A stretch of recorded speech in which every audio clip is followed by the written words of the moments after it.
That day, out of nowhere, magical portals suddenly appeared in the sky, gateways that led straight into dungeons. Behind each portal was an entirely different world, teeming with terrifying monsters of all shapes and sizes. And just like that, the creatures began pouring out in waves. The only ones capable of stopping them were people who had awakened magical powers.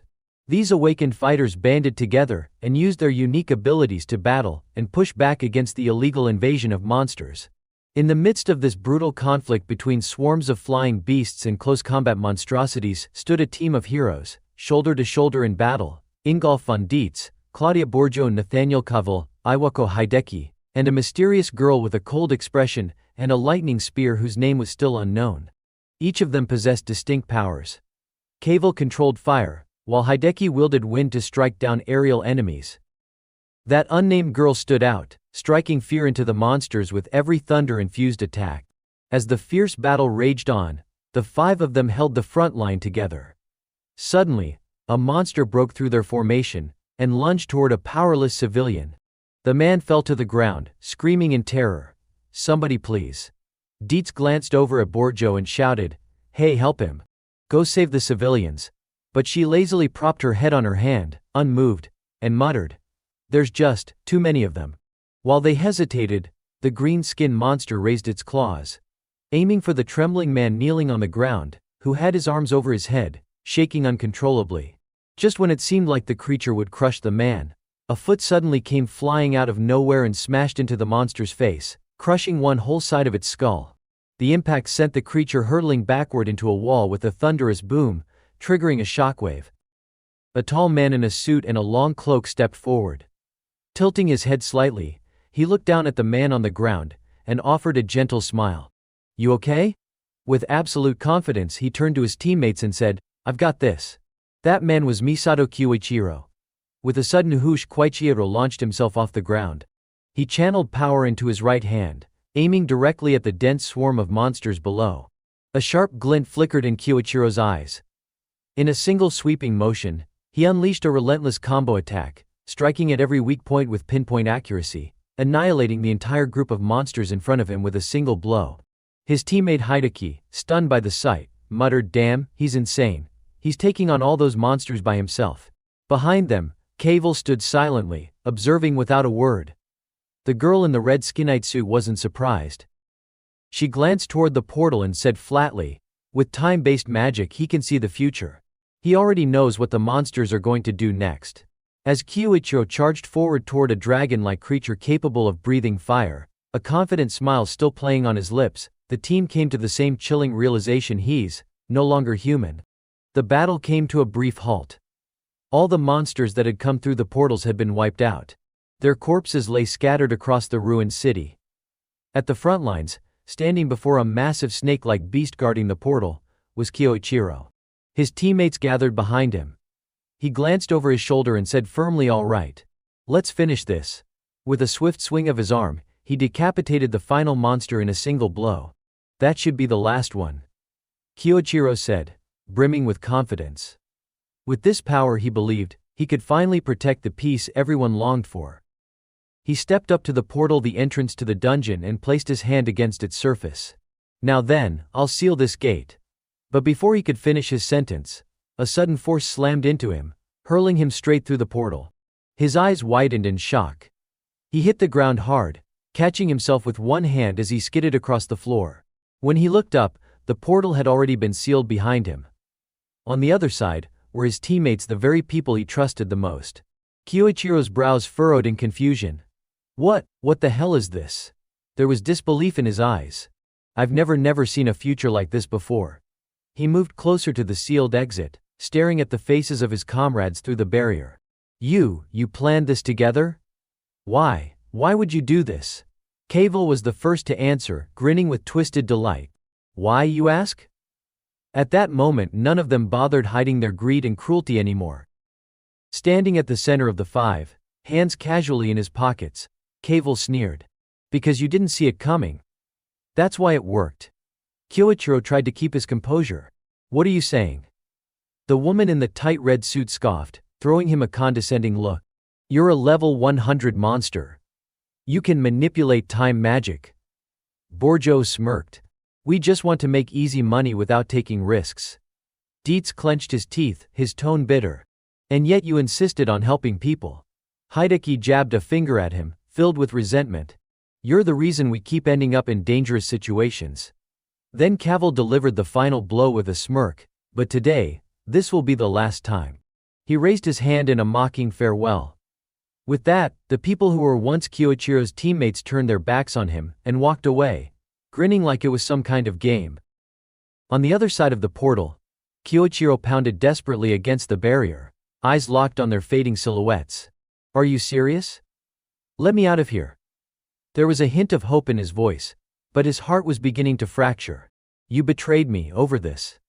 He clenched his fists, his mind reeling with memories of when all 6 of them had fought side by side, laughing, united. As the leader of the Gold Hunters, I did everything I could to protect the world from monsters, and to protect all of you. He had always been the one charging into battle first. Always the shield. And yet, Kyoichiro gritted his teeth, slamming his fists over and over against the sealed portal. His eyes burned with fury. Why? But before he could even begin to process an answer, a monstrous growl came from behind. A pack of beasts surged toward him like starving wolves. Kyoichiro spun around and instantly killed one with a single strike. But then, he froze. Behind that creature was an unending swarm, dozens, maybe hundreds of monsters, closing in like a tidal wave of insects. He activated his power. His eyes glowed, piercing into the future. There has to be a way out. I can survive this. My future is but what he saw shattered him completely. Death. Death beneath the claws of those monsters. That was his future. Kyoichiro smiled faintly. It's gone now, hasn't it? Alone, he faced an overwhelming horde of monsters charging at him with reckless abandon. Gritting his teeth, he poured every ounce of rage into his clenched fist. He leapt into the air, ready to slam down a powerful strike on the swarm below. But the creatures kept coming wave after wave, like ants pouring from a nest, never ending. After a grueling battle, Kyoichiro collapsed to his knees, his body battered and broken. He bowed his head, arms limp at his sides. Blood streamed from his wounds, pooling beneath him into a growing crimson puddle. I couldn't change the future after all. He slowly lifted his head, eyes now cold as ice. Maybe I have no other choice left. The monsters kept swarming, ripping into his ravaged body, tearing flesh, splattering blood in every direction. And still, Kyoichiro resisted. He kicked the nearest monster skyward, refusing to give in. But there were still too many. He was surrounded. I won't die like this, not for nothing. Despite the agony, Kyoichiro's hand reached for the head of a nearby monster, trying to channel what little magic he had left. I'll reincarnate, and I'll come back stronger. I swear I'll have my revenge. Like a madman, he fought back, striking with reckless fury. I'll reach the peak of power. I'll never forget this rage. He swung his bloodied fist into the air. Until the day I can avenge myself, until I erase this regret from my soul. A massive surge of energy exploded from within him, rising from his palm and launching into the sky. The monsters surrounding him were blasted away, if only temporarily. But his body was on the brink of collapse, blood pouring from his eyes, ears and every pore. The brilliant light engulfed him, intensifying until it was blinding. Cut to another scene. Someone suddenly opened their eyes. A young man in a hospital gown sat up in bed and slowly slipped on his slippers, preparing to stand. He walked over to the mirror and stared at his reflection. A pale, slightly fragile-looking teenager stared back at him. Reaching out, he touched the glass. There was a strange glint of satisfaction in his eyes as he muttered coldly, "Looks like the reincarnation worked." That teenage boy in the mirror was Kyoichiro's new body. He looked around and finally took in his surroundings. A hospital. These machines look strange. His eyes narrowed. Just how many years have passed? If it's been 100 years, then it's too late for revenge. His expression darkened, filled with hatred as he recalled the smiling faces of those who had betrayed him. Suddenly, something caught his eye. He picked it up. It was a student ID card. Student ID number 120-0002 Rachu Kasai Kuzuka Tribute. Void this Idaho confirms, he whispered. Looks like 20 years have passed since that day. His eyes widened in shock, then lit up with fierce excitement. Kyoichiro focused on the attribute listed, Void. A crooked grin spread across his face. He And then he began to laugh. That grin twisted into something monstrous, his laughter echoing like a madman's. He recalled how, in his past life, his teammates had feared him because he was the strongest, wielding the time attribute. But over time, he'd realized there was a limit even to that power. Even the ability to see the future couldn't pierce the depths of a void attribute. He couldn't read or measure the strength of someone who wielded void. And now, that attribute belonged to him. Kyoichiro looked down at the hand of his new body. This poor kid, there was no doubt in his mind void was the strongest attribute. It was like an endless, chaotic nothingness. A power without structure or order. But in Kyoichiro's previous life, no one had ever possessed it. It was so rare that nobody knew how to train it properly. His gaze returned to the student ID card. That's probably why he's still stuck at level 1. Koichiro stared at the picture of the young student on the card, and thought to himself, he was probably mocked, called the kid with no attribute more times than he could count. He pressed the card gently against his chest, right over his heart. Don't worry, kid, he whispered.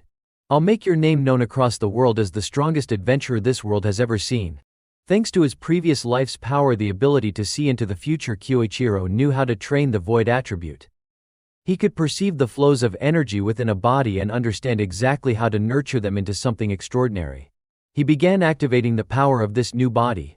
A brilliant light erupted around him, illuminating the entire room. With this strength, I'll become unstoppable. And those traitors, he clenched his fist tightly, a sinister smile curling across his lips. They'll live to regret betraying me and leaving me to die. Kyoichiro recalled Kavel's smiling face, that smug, satisfied grin at the moment of betrayal. And along with him, the faces of those who were once his most trusted comrades, grinning in delight as they turned against the one person who had always believed in them. To get revenge on them, I need to level up first. From this moment on, he thought, the Kyoichiro of my past life is dead. From now on, I am Kyusuke. He lay back down on the hospital bed and closed his eyes.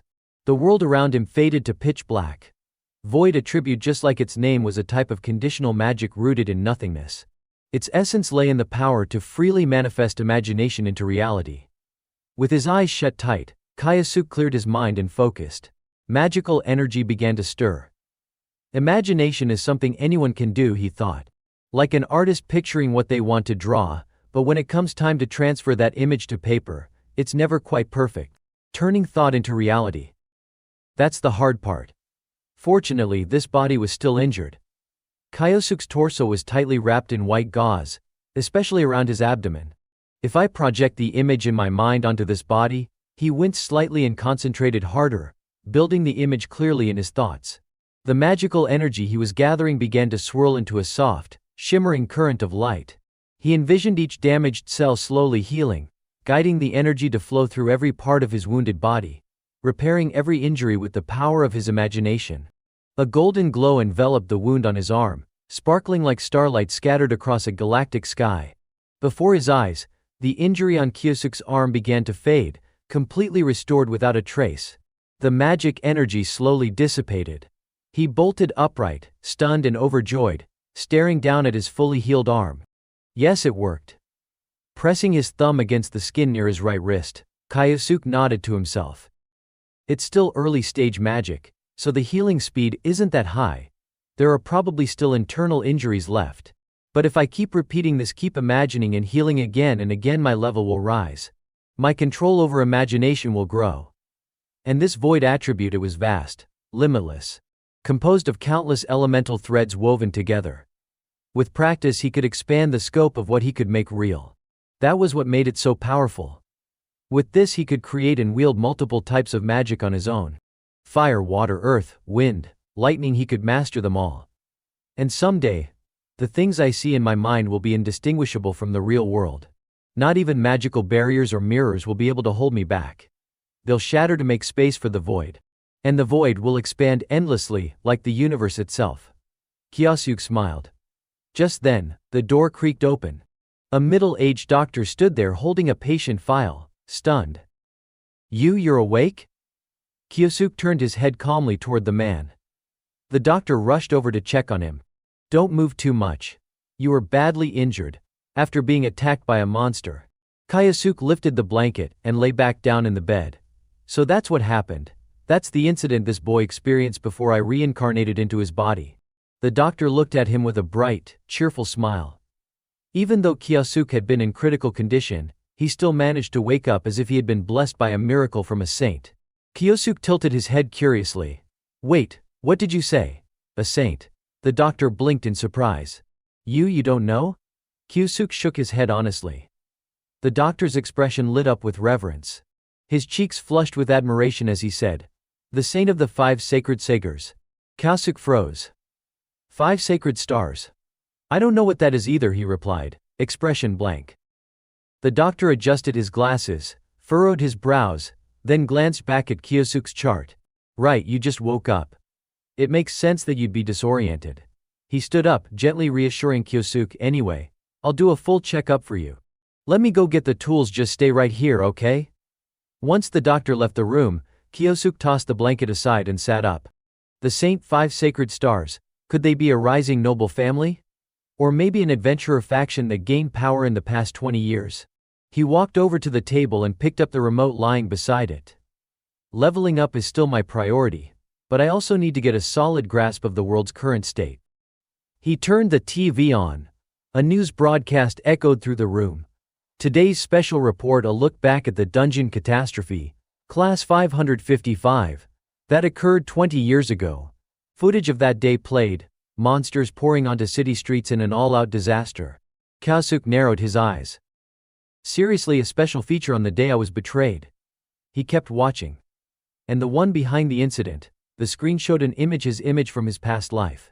The leader of the Gold Hunters, a level 100-time user named Misato Keiichiro. Kyosuke's eyes widened in disbelief. What? He stared at the screen, frozen. I was the culprit. What the hell is this? The footage continued, showing monsters spilling out of dungeon gates, cities consumed in fire and chaos. He predicted the disaster, the anchor reported, but kept it to himself, planning to use the chaos to take over the world. The segment cut to the remaining members of the Gold Hunters. They stopped him, the voice declared, and became the legendary heroes known as the 5 Sacred Stars. On screen, Kyosuke saw their faces, his former teammates. The same 5 who had betrayed him. The report showed them defeating Misato Keiichiro in a fierce battle and sealing the dungeon afterward. This miraculous event is remembered to this day. The 5 Sacred Stars now lead the world in various domains. Kyosuke stood motionless in front of the screen, stunned. And later in this broadcast, we'll be joined by experts to discuss. Click. He turned off the TV. His reflection stared back at him on the blank screen. Kyosuke covered his mouth and began to laugh. It started quiet, but soon it twisted into manic laughter. His shoulders trembled with fury. Not only did they betray me, they smeared my name. They rewrote history. They sacrificed me. The image of his own bloodied face flashed through Kyosuke's mind, while they were showered with praise like celebrities, hailed as real heroes. They shamelessly took all the glory, basking in admiration from the entire world. Kyosuke's hand trembled with rage, still clutching the TV remote. I won't forgive them. I'll never forgive them. He clenched his teeth, jaw tight. His eyes were flooded with hatred. Every single one of them, I'll send them straight to hell. The hospital room fell silent. Kyosuke exhaled slowly, calming himself. He turned and walked toward the bedside table. But I need to be careful, I can't let them notice me too soon. He gently set the remote down. Then he reached for the phone on the table. Right, the teenager stared at the phone screen. Let's see what school this kid was attending. His lips curled into a smirk. The screen lit up. Just as I thought. Principal of Tokugo Adventurer Training Academy, Iwako Hideki. One of the 5 Sacred Stars. Kyosuke gripped the phone tightly. Even just waking up, I already know where I've landed. That's some good luck. He sat back down on the edge of the bed, resting his chin on his hand and thought. But Iwako's a cautious one. He doesn't show weakness easily. His eyes drifted to the student ID card on the nightstand. It displayed his current identity and level. The level gap between us is still enormous. I can't beat him like this. Kyosuke dropped back onto the bed. He opened his palm, staring hard at it. There's nothing I can do at level 1. But I'll keep leveling up, and then I'll find him. He clenched his hand into a fist, eyes filled with resolve. Just wait, Iwako. You're first on my list. A few weeks later, sunlight streamed into the hospital room. Kyosuke stood in front of the mirror, twisting his torso, warming up his body. Perfect, he muttered. I can move without any issues now. He slipped on his jacket. Behind him, the doctor stared in disbelief. No way. You've fully recovered in just a few weeks. The man smiled with awe, thinking about the one he revered most. Could this truly be the saint's blessing? Kyosuke stood with his back turned, adjusting his tie in the mirror. His voice was cold. It wasn't that, he said flatly. Doctor, everything was thanks to my own power. Without another word, Kyosuke walked out of the room. He raised a hand casually. Thanks for taking care of me. The doctor called after him. Ah yes, of course. Take care out there. Outside the hospital, beneath a clear blue sky, Kyosuke stood tall. All right, I've got the basics covered. He slipped his ID card into his pocket. This level will do for now. Time to warm up and hit the dungeon. A confident smile spread across his face. Sounds like a plan. Kyosuke recalled a conversation he'd had with the doctor back when he was still in the hospital. The man had sighed as he explained the background of his body. I remember what the doctor said. Apparently, Kyosuke's entire family died in an accident. Now, with both hands tucked into the pockets of his coat, Kyosuke walked alone along a wide city street. He spoke softly to the soul of the boy whose body he now inhabited. I do feel sorry for you, Kyosuke. Then he closed his eyes, thinking calmly. But for me, this worked out perfectly. It means I can do whatever I want now. He took another step forward. Just across the street ahead of him was a large gate. Curious, he pulled out his phone and checked the map. So this is the place, huh? After scanning the area and taking in the details, Kyosuke pulled up his hood and adjusted the scarf covering his face. His eyes sharpened with determination. If I want to level up and grow stronger, this is where I start. He walked up to the gate security station and placed a card on the desk. But just as he did, the guard reached out, grabbed his wrist, and barked, "Hey kid." Kyosuke yanked his hand back, shooting the man a cold glare. What is it? The guard froze for a second under that icy stare. You're only level 27. He glanced at the idea, stunned. This area is restricted. Only adventurers who are level 30 or higher are allowed to form a party and enter. You're seriously thinking about going in alone? That's suicide. The man had reacted quickly out of genuine concern for Kyosuke's safety, but even as he tried to explain, he reached out again to hold Kyosuke back. Kyosuke remained completely calm. I get what you're saying. That may be true for most people. With that, he sharply brushed the man's hand aside. Then he raised his card up to eye level, letting the guard see it clearly. I'm a student at Tokigo Adventurer Training Academy. Kyosuke said flatly. As long as I sign the waiver, everything checks out, doesn't it? He had come fully prepared. I looked into this back when I was still in the hospital. He stared confidently at the guard. The man hesitated, clearly conflicted. Well, yeah, technically, that's true. But before the discussion could go any further, a voice rang out from behind Kyosuke. Alright, that's enough. Kyosuke's eyes widened. He turned to look over his shoulder. Across the street, standing near the base of a tree, were three figures watching him. One of them leaned against the tree and spoke with a cocky grin. Guys, just trying to help you. No need to act all tough. A second, with messy orange hair, laughed casually. They're just worried about you, newbie. The third gave Kyosuke a mocking stare. You're just a rookie, right? Best learn your place. Kyosuke didn't respond. He gave them a single glance, cold and unreadable. Then, without wasting another breath, he turned back to the security guard. I just need to sign here, right? Kyosuke pointed at the tablet screen on the desk. His voice remained calm, focused. He wasn't here to make a scene. He was here to level up. Without waiting for a reply, Kyosuke picked up the pen and confidently signed his name beneath the words "I agree" glowing on the screen. The security guard still tried to stop him. Wait. But Kyosuke didn't care. He finished signing, dropped the pen back onto the table, and turned to walk away, cold and composed, leaving the guard behind with a worried expression. Well, guess it's official now. He headed toward the gate alone. As he walked off, he casually raised a hand in the air, waving without turning back. Anyway, thanks for your concern. I appreciate it.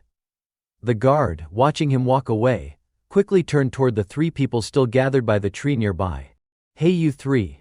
Sorry, but could you keep an eye on that kid? the guy really was too kind for his own good.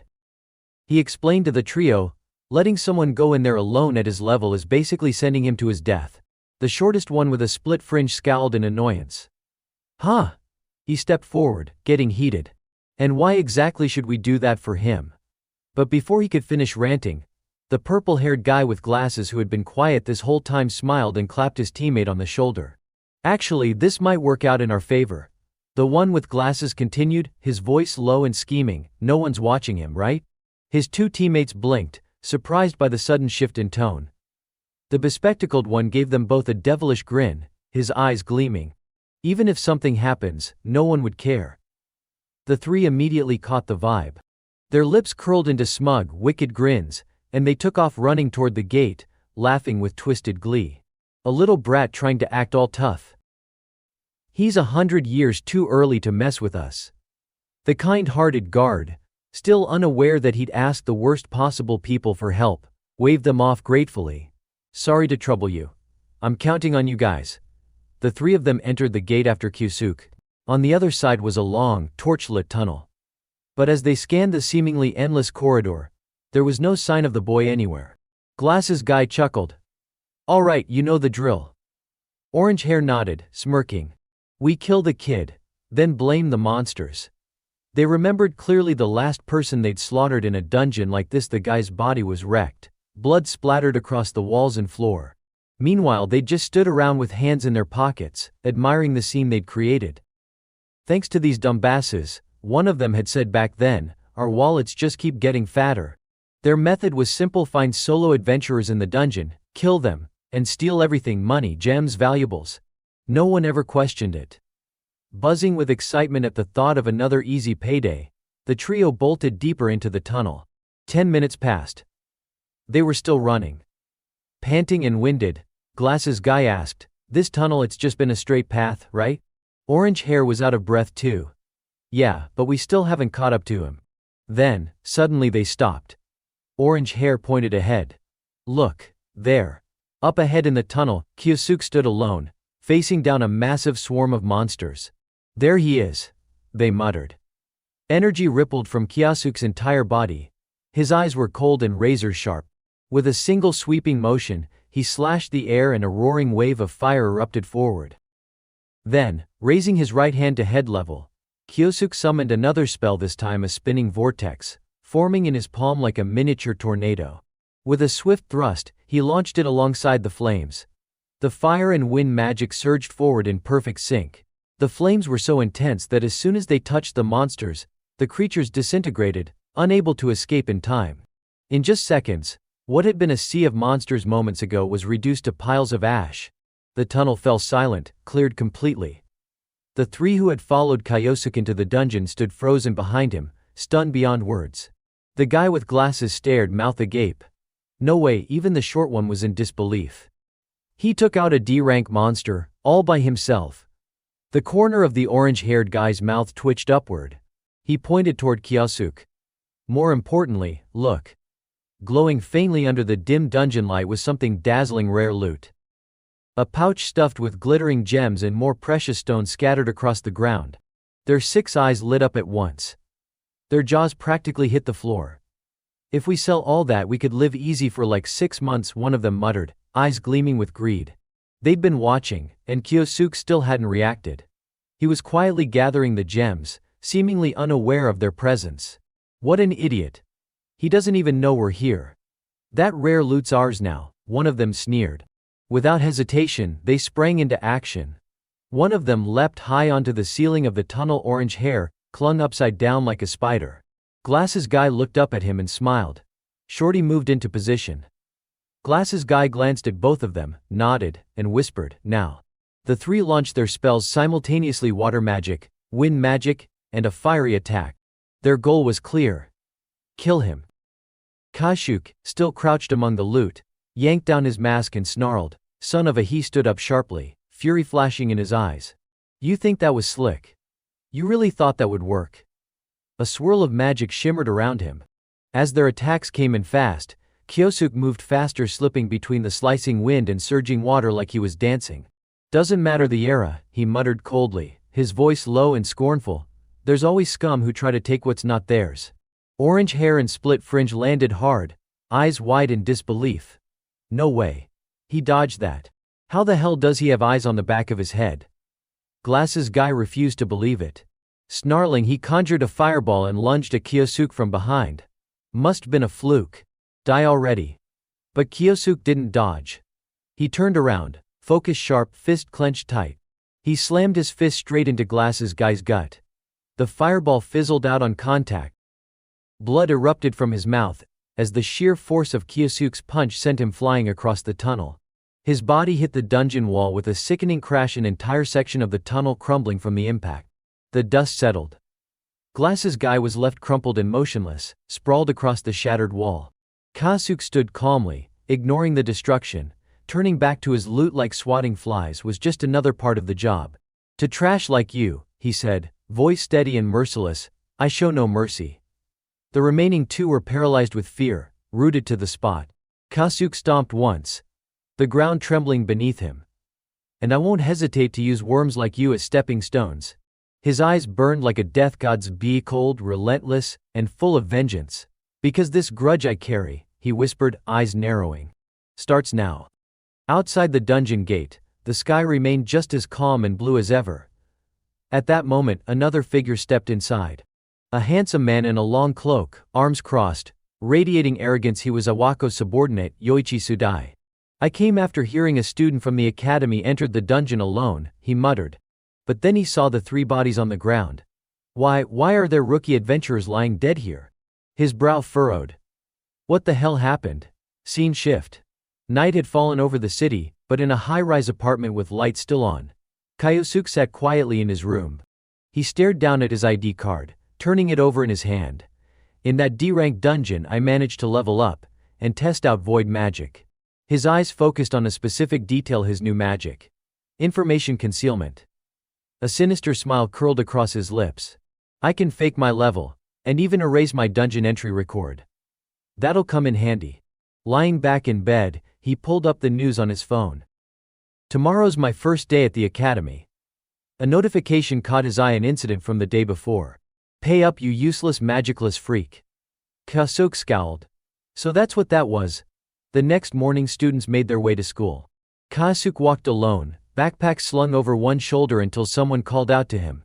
Kyosuke. He turned. A cheerful girl with an energetic smile waved excitedly at him. Asahi Karin, his classmate. Good morning. Are you feeling better now? He gave a polite nod. Thanks, I'm fine. She let out a sigh of relief, visibly reassured. Phew, I was really worried about you. Kyosuke's eyes softened a little. So there is someone who cares about him after all. But their exchange was cut short by a snide voice. Well. Look who's back, the magicless loser who barely survived. Kyosuke turned to see three guys approaching, one with red hair, one green, and one blue, all smirking with disdain. I had to protect your weak little level 1 ass, the ringleader sneered. Don't you think I deserve some sort of reward for that? He leaned in arrogantly. You brought it, right? I'm a bit short on cash, you know. Kyosuke immediately recalled the message from the night before. So it really was them. Karin quickly stepped in front of Kyosuke, her expression firm despite the slight tremble in her hands. Stop it. Kyosuke just got out of the hospital. Her courage surprised him. He noticed the way her hand tightly gripped the strap of her bag, trembling slightly. He gently stepped forward, placing himself between her and the bullies. Thanks, he said quietly. But I've got this. The two guys behind the leader burst out laughing. Dude, do you hear that? The little zero attribute shrimp's acting tough. The red-haired leader cracked his knuckles, looking down on Kyosuke. Let me remind you of something. You're a worthless nobody. You can't even use magic. Kyosuke looked straight into his eyes. You're the ones who need to be reminded of your place. The laughter stopped. Their smirks faded as confusion crept into their faces. Huh? Kyosuke, standing tall in front of the same bastards who used to torment the old Kyosuke, whispered inwardly, unlike scum like you, rest easy, kid. I'll make your name echo across the world as the strongest adventurer alive. Kyosuke raised his hand. I'm someone who keeps his promises. His calm confidence made the red-haired bully snap. Furious, the guy conjured a fireball above his head and screamed. What the hell are you even talking about? Karen's eyes widened in panic. You can't. Using magic outside the dungeon is against school rules. But the bully didn't care. Shut up. That trash with no attribute is the one who's wrong. He dared to stand up to me. He hurled the fireball straight at Kyosuke. But Kyosuke didn't flinch. His brow furrowed slightly, and he calmly raised his own hand, conjuring a fireball of his own, one that was 3 times the size. With a sharp flick of his wrist, he launched it forward. The 2 spells collided in midair, boom, scattering embers everywhere like fireworks. The 2 lackeys behind the red-haired guy froze, jaws dropping. No way. That's the same spell. How the hell can he use it? Even the ringleader was stunned. What is this? Kyosuke's voice was cold and flat. That's it? That one line hit harder than any punch. The bully's face twisted in humiliation. You bastard, losing it completely, he barked at his friends. What are you 2 doing? Help me take him down. The 2 thugs quickly sprang into action, casting their own spells, wind and water, just like the 2 losers in the dungeon before. But Kyosuke didn't even put his backpack down. He lifted both hands and casually cast both wind and water magic at once, countering their attacks effortlessly. The 3 bullies could only gape in horror. What the hell is this? How many types of magic does he know? This isn't normal. Their panic hadn't even settled before Kyosuke said just one word, satisfied. He snapped his fingers. Good. Now it's my turn. A massive wave of magical energy burst from behind him like a raging storm. With clenched fists, Kyosuke slowly walked forward, his voice calm but terrifying. Don't worry. I won't kill you, at least not yet. That was enough to make all 3 of them lose it. Shit. They turned and bolted. But Kyosuke's voice echoed like a demon from the abyss. You begged them to help you, didn't you? He reached out and grabbed the leader by the shoulder mid-sprint. And what did they do back then? His eyes were void of emotion, cold and unfeeling like a machine made to destroy. You know what? I don't even need your answer. He gripped the guy's face, squeezing hard. Sweat poured down the bully's face as he struggled to pry Kyosuke's hand off, but it wouldn't budge. You scum always say the same thing, Kyosuke said coldly. The guy had tears in his eyes now. And that's why, no matter what you say, I won't stop this fist. Kyosuke's eyes narrowed, filled with nothing but hatred. His fist, powered by a swirling blend of multiple elemental forces, slammed into the bully's face. Crack! The guy was instantly knocked out cold, blood spraying from his nose as his limp body collapsed to the ground. The bully's body shot through the air like a missile before crashing down hard, skidding along the pavement until it finally came to a smoking stop. He lay sprawled out on the street, arms and legs wide open, completely motionless. Karen stood frozen in shock, both hands covering her mouth. A sigh, Kyosuke, the 2 lackeys scrambled to pick up their unconscious leader, their faces pale with fear. From this moment on, no one would dare underestimate Kyosuke ever again. A sly, wicked grin spread across Kyosuke's face. Let's walk this road together, he said quietly. The road to becoming the world's strongest adventurer. Apologies echoed through the school grounds. We're sorry. We're really sorry. The 2 lackeys were practically dragging their unconscious leader along. Please. We said we're sorry, okay?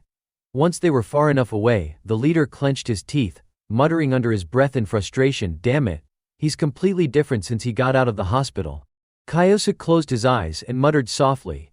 In the end, there's really nothing special about him. Karen peeked at him in confusion, unsure of what he meant. The 2 walked side by side down the hallway. All around them, classmates watched with uneasy eyes, whispers and side glances filled the air. But no one said a word to them. Kyosuke quickly picked up on the strange atmosphere. Am I drawing too much attention? Just as he and Karen were about to step into class, someone behind them reached out and placed a hand on a student's shoulder. Excuse me, 1 second. The voice was calm but firm. You're Asai Kyosuke, right? Kyosuke turned to look. A cool-looking guy with sharp features and a reserved expression tilted his head politely. Do you have a moment to talk? Kyosuke eyed him suspiciously. Who is this guy? He's got that noble air about him. Ugh, headache. Should I just ignore him? Still unsure, Kyosuke gave a sheepish smile and raised a hand, trying to excuse himself. Sorry, class is about to start, but the guy cut him off smoothly. Ah, that's right. I haven't introduced myself yet. He straightened up confidently in the middle of the hallway. My name is Yoichi Tsudai, leader of Cat Biter. Karen froze in surprise. Cat Biter. Kyosuke's face went cold. That's the group formed by Principal Iwako. His hand, already on the classroom door, paused mid-motion. Tsudai continued, voice low and ominous. I'll ask again, a sigh. He smiled, but it was anything but friendly. Would you mind giving me just a moment of your time? Kyosuke stayed silent. Then he slowly turned around and offered a polite smile. Well, I guess I don't have much of a choice, do I? Scene shift, an empty classroom. Tsudai leaned against the teacher's desk, tone serious. I'll get straight to the point. Were you the one who took out those adventurers found in the D-rank dungeon last night? Kyosuke stared at him blankly, feigning ignorance. I don't know what you're talking about. But inside his mind was racing. That info should been classified. How does he know? His eyes sharpened as he looked at Tsudai. Tsudai kept going unfazed. I was informed that a student had entered the dungeon alone. I went to investigate. He paused, gaze hard. What I found were the corpses of a notorious group known for preying on rookies.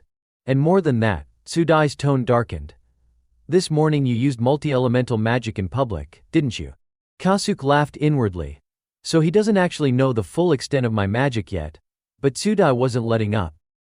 He pointed directly at Kyosuke. So I'll ask again, tell me the truth. Was it you who took them down? Kyosuke turned to dig through his pocket. Since I was ambushed this morning, I honestly don't remember much of what happened. He pulled out his student ID card and gave a helpless smile. I'm only level 1. How could I possibly do something like that? Tsudai stared at the card, stunned. The information on it was crystal clear, level 1, and void attribute. Looking at Kyosuke's harmless smile, Tsudai immediately dismissed him in his mind. Just another nobody wasting my time. He gritted his teeth in irritation. Then, without another word, he turned and opened the classroom door to leave. Before exiting, he tossed out a half-hearted remark. Sorry for dragging you here. He paused in the doorway, glanced back with a bored expression. Don't go doing anything suspicious. I hate having to write extra reports.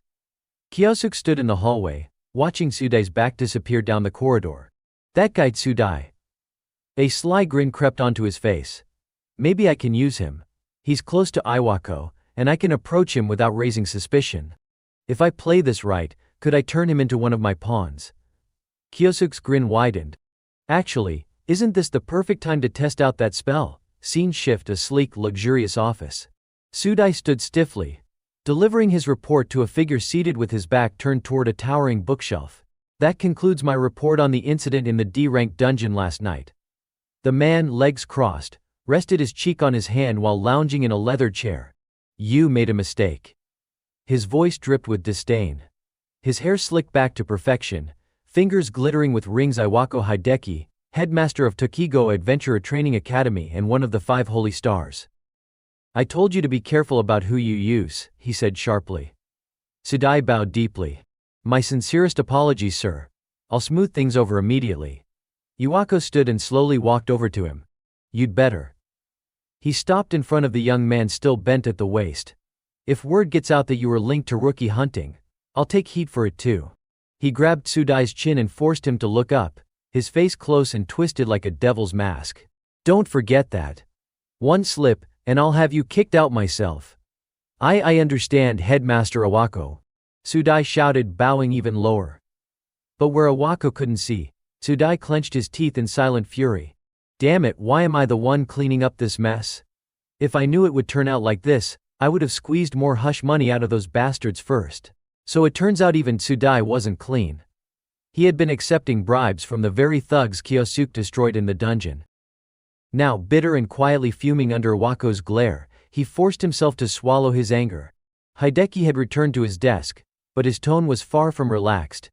Still, there's one thing I can't quite make sense of. Tsudai raised his head, curiosity piqued. And that is, sir. Hideki picked up his tablet. According to your report, the student in question had to be at least a 3rd year. He tapped the screen, which clearly showed, no 3rd-year students entered the dungeon last night. He placed the tablet back onto its dock and continued, hands folded behind his back as he walked past Tsudai. In that case, the more likely scenario is that they were killed by the monsters while hunting rookies. He shot a cold glance at Tsudai. And you're covering it up. The color drained from Sudai's face. Hideki moved to the window, folding his hands behind his back again, staring out at the peaceful blue sky. Rather than believe that one of my students defeated a team of rookie hunting criminals alone, this is simply the more realistic conclusion. Sudai's breath hitched. I see, so that's how it is. Without turning around, Hideki replied, exactly. Unless, of course, something extremely unusual happened. Sudai's eyes widened at that. Unusual, could it be? He suddenly remembered something. Kyosuke student ID, void attribute, level 1. A surge of anxiety mixed with realization crept into his voice. Headmaster Awako, is there any chance this could be related to a special attribute? Hideki stroked his chin thoughtfully. A special attribute, that is a possibility. Hearing that, Sudai's lips curled upward into a wicked grin. He placed a hand on his chest confidently. Headmaster Iwako, please allow me to handle this matter personally. Once again, his sights had turned toward our main character, Kyosuke. Sudai narrowed his eyes, his voice oozing malice, as he made his declaration, I'll take care of this permanently. On the stone wall, a torch blazed fiercely, scattering glowing red embers into the air. A group of young men in matching uniforms unleashed a surge of energy in the same direction. One of them shouted in a rush, I saw it. It's heading that way. The creature, a berserk monkey, suddenly swelled in size. It let out a terrifying roar, its blood-red eyes burning with rage, as if ready to devour everything in sight. At that moment, one of the students focused a whirlpool of energy into the center of his palm, forming a spiraling vortex of raw power. He hurled it straight at the frenzied beast, striking it dead on and making it shriek in agony. The students recoiled, eyes wide in fear as they watched the raging monkey collapse in front of them, cold sweat dripping from their faces. It was Sudai who had landed the final blow. He raised his voice sternly, commanding students, do not break formation. Everyone stared in awe at the monster's twitching body. Murmurs of admiration rippled through the group. Yoichi's incredible. Well, of course he was personally chosen by Headmaster Iwako. I'm seriously thinking of joining Cat Fang now. Sudai stood quietly for a moment, looking over the pile of fallen monsters with a calm expression.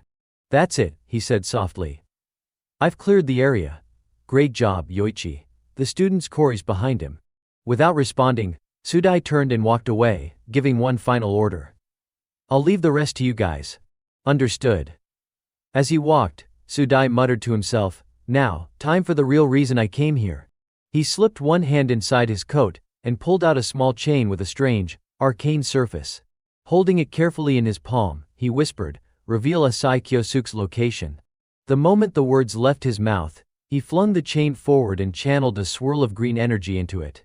The chain tightened and shot out rapidly, pulling taut with force. Sudai gripped the tail end firmly and felt it tug sharply, as if drawn by an unseen force. Just as I thought, he's far from the other students.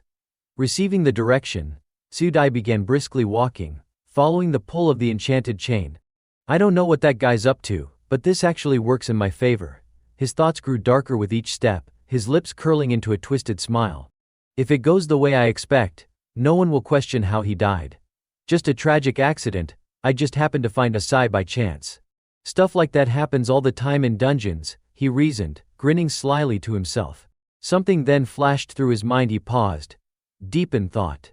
First the incident with the rookie hunters, then the string of strange events since he was discharged from the hospital. He remembered the image from earlier, watching everything from above. And one moment in particular stood out. But most of all, Sudai's expression darkened as he recalled the scene in the classroom.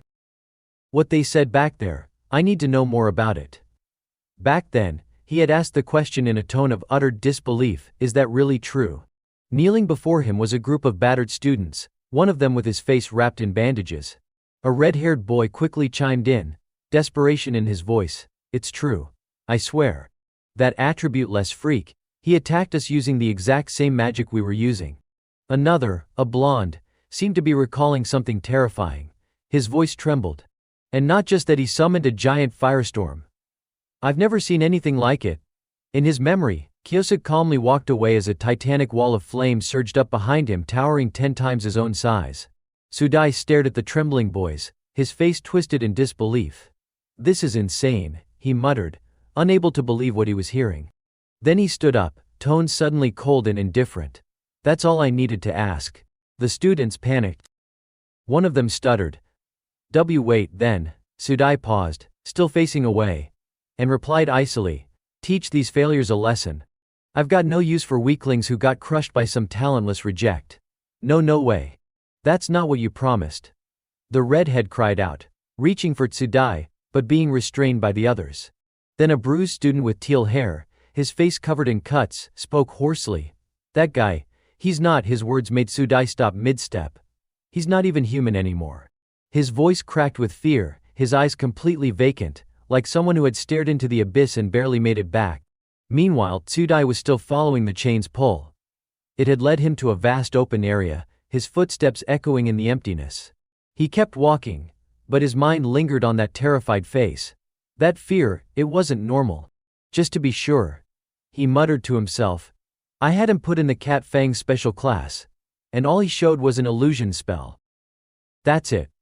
Behind him lay dozens of monster corpses, littering the floor. He must have used some kind of artifact, Tsudai rationalized. Or some dirty trick to kill those rookie hunters. The thought amused him, and he let out a smug chuckle. Looking down, he spotted the body of a goblin, its entire body ravaged. Another corpse. Did Asai Kyusuk do this? He wondered. Examining the blood and damage, he analyzed aloud, just one hit. Maybe what they said wasn't all nonsense. Still, he scoffed. But even with this kind of power, it's hardly terrifying. His expression grew arrogant as his thoughts drifted to Iwako, director of Tokigo Academy. Even Iwako, the guy who got kicked out of the 5-star council, was able to reach that high. His convictions sharpened. For now, I'll play along and follow his orders. But someday I'll surpass him. One day I'll sit atop the 5-star council myself, and rule the world. A delusional smile spread across his face as his eyes gleamed with ambition. But to get there, he calculated silently, I have to erase any connection to those rookie hunters.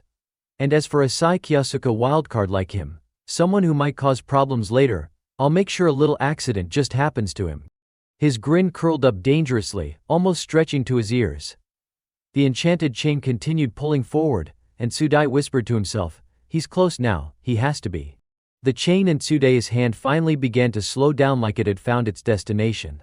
He reeled it back in and ducked behind a corner, cautiously peering around to assess the situation. What the hell is he doing in a place like this? Tsudai wondered.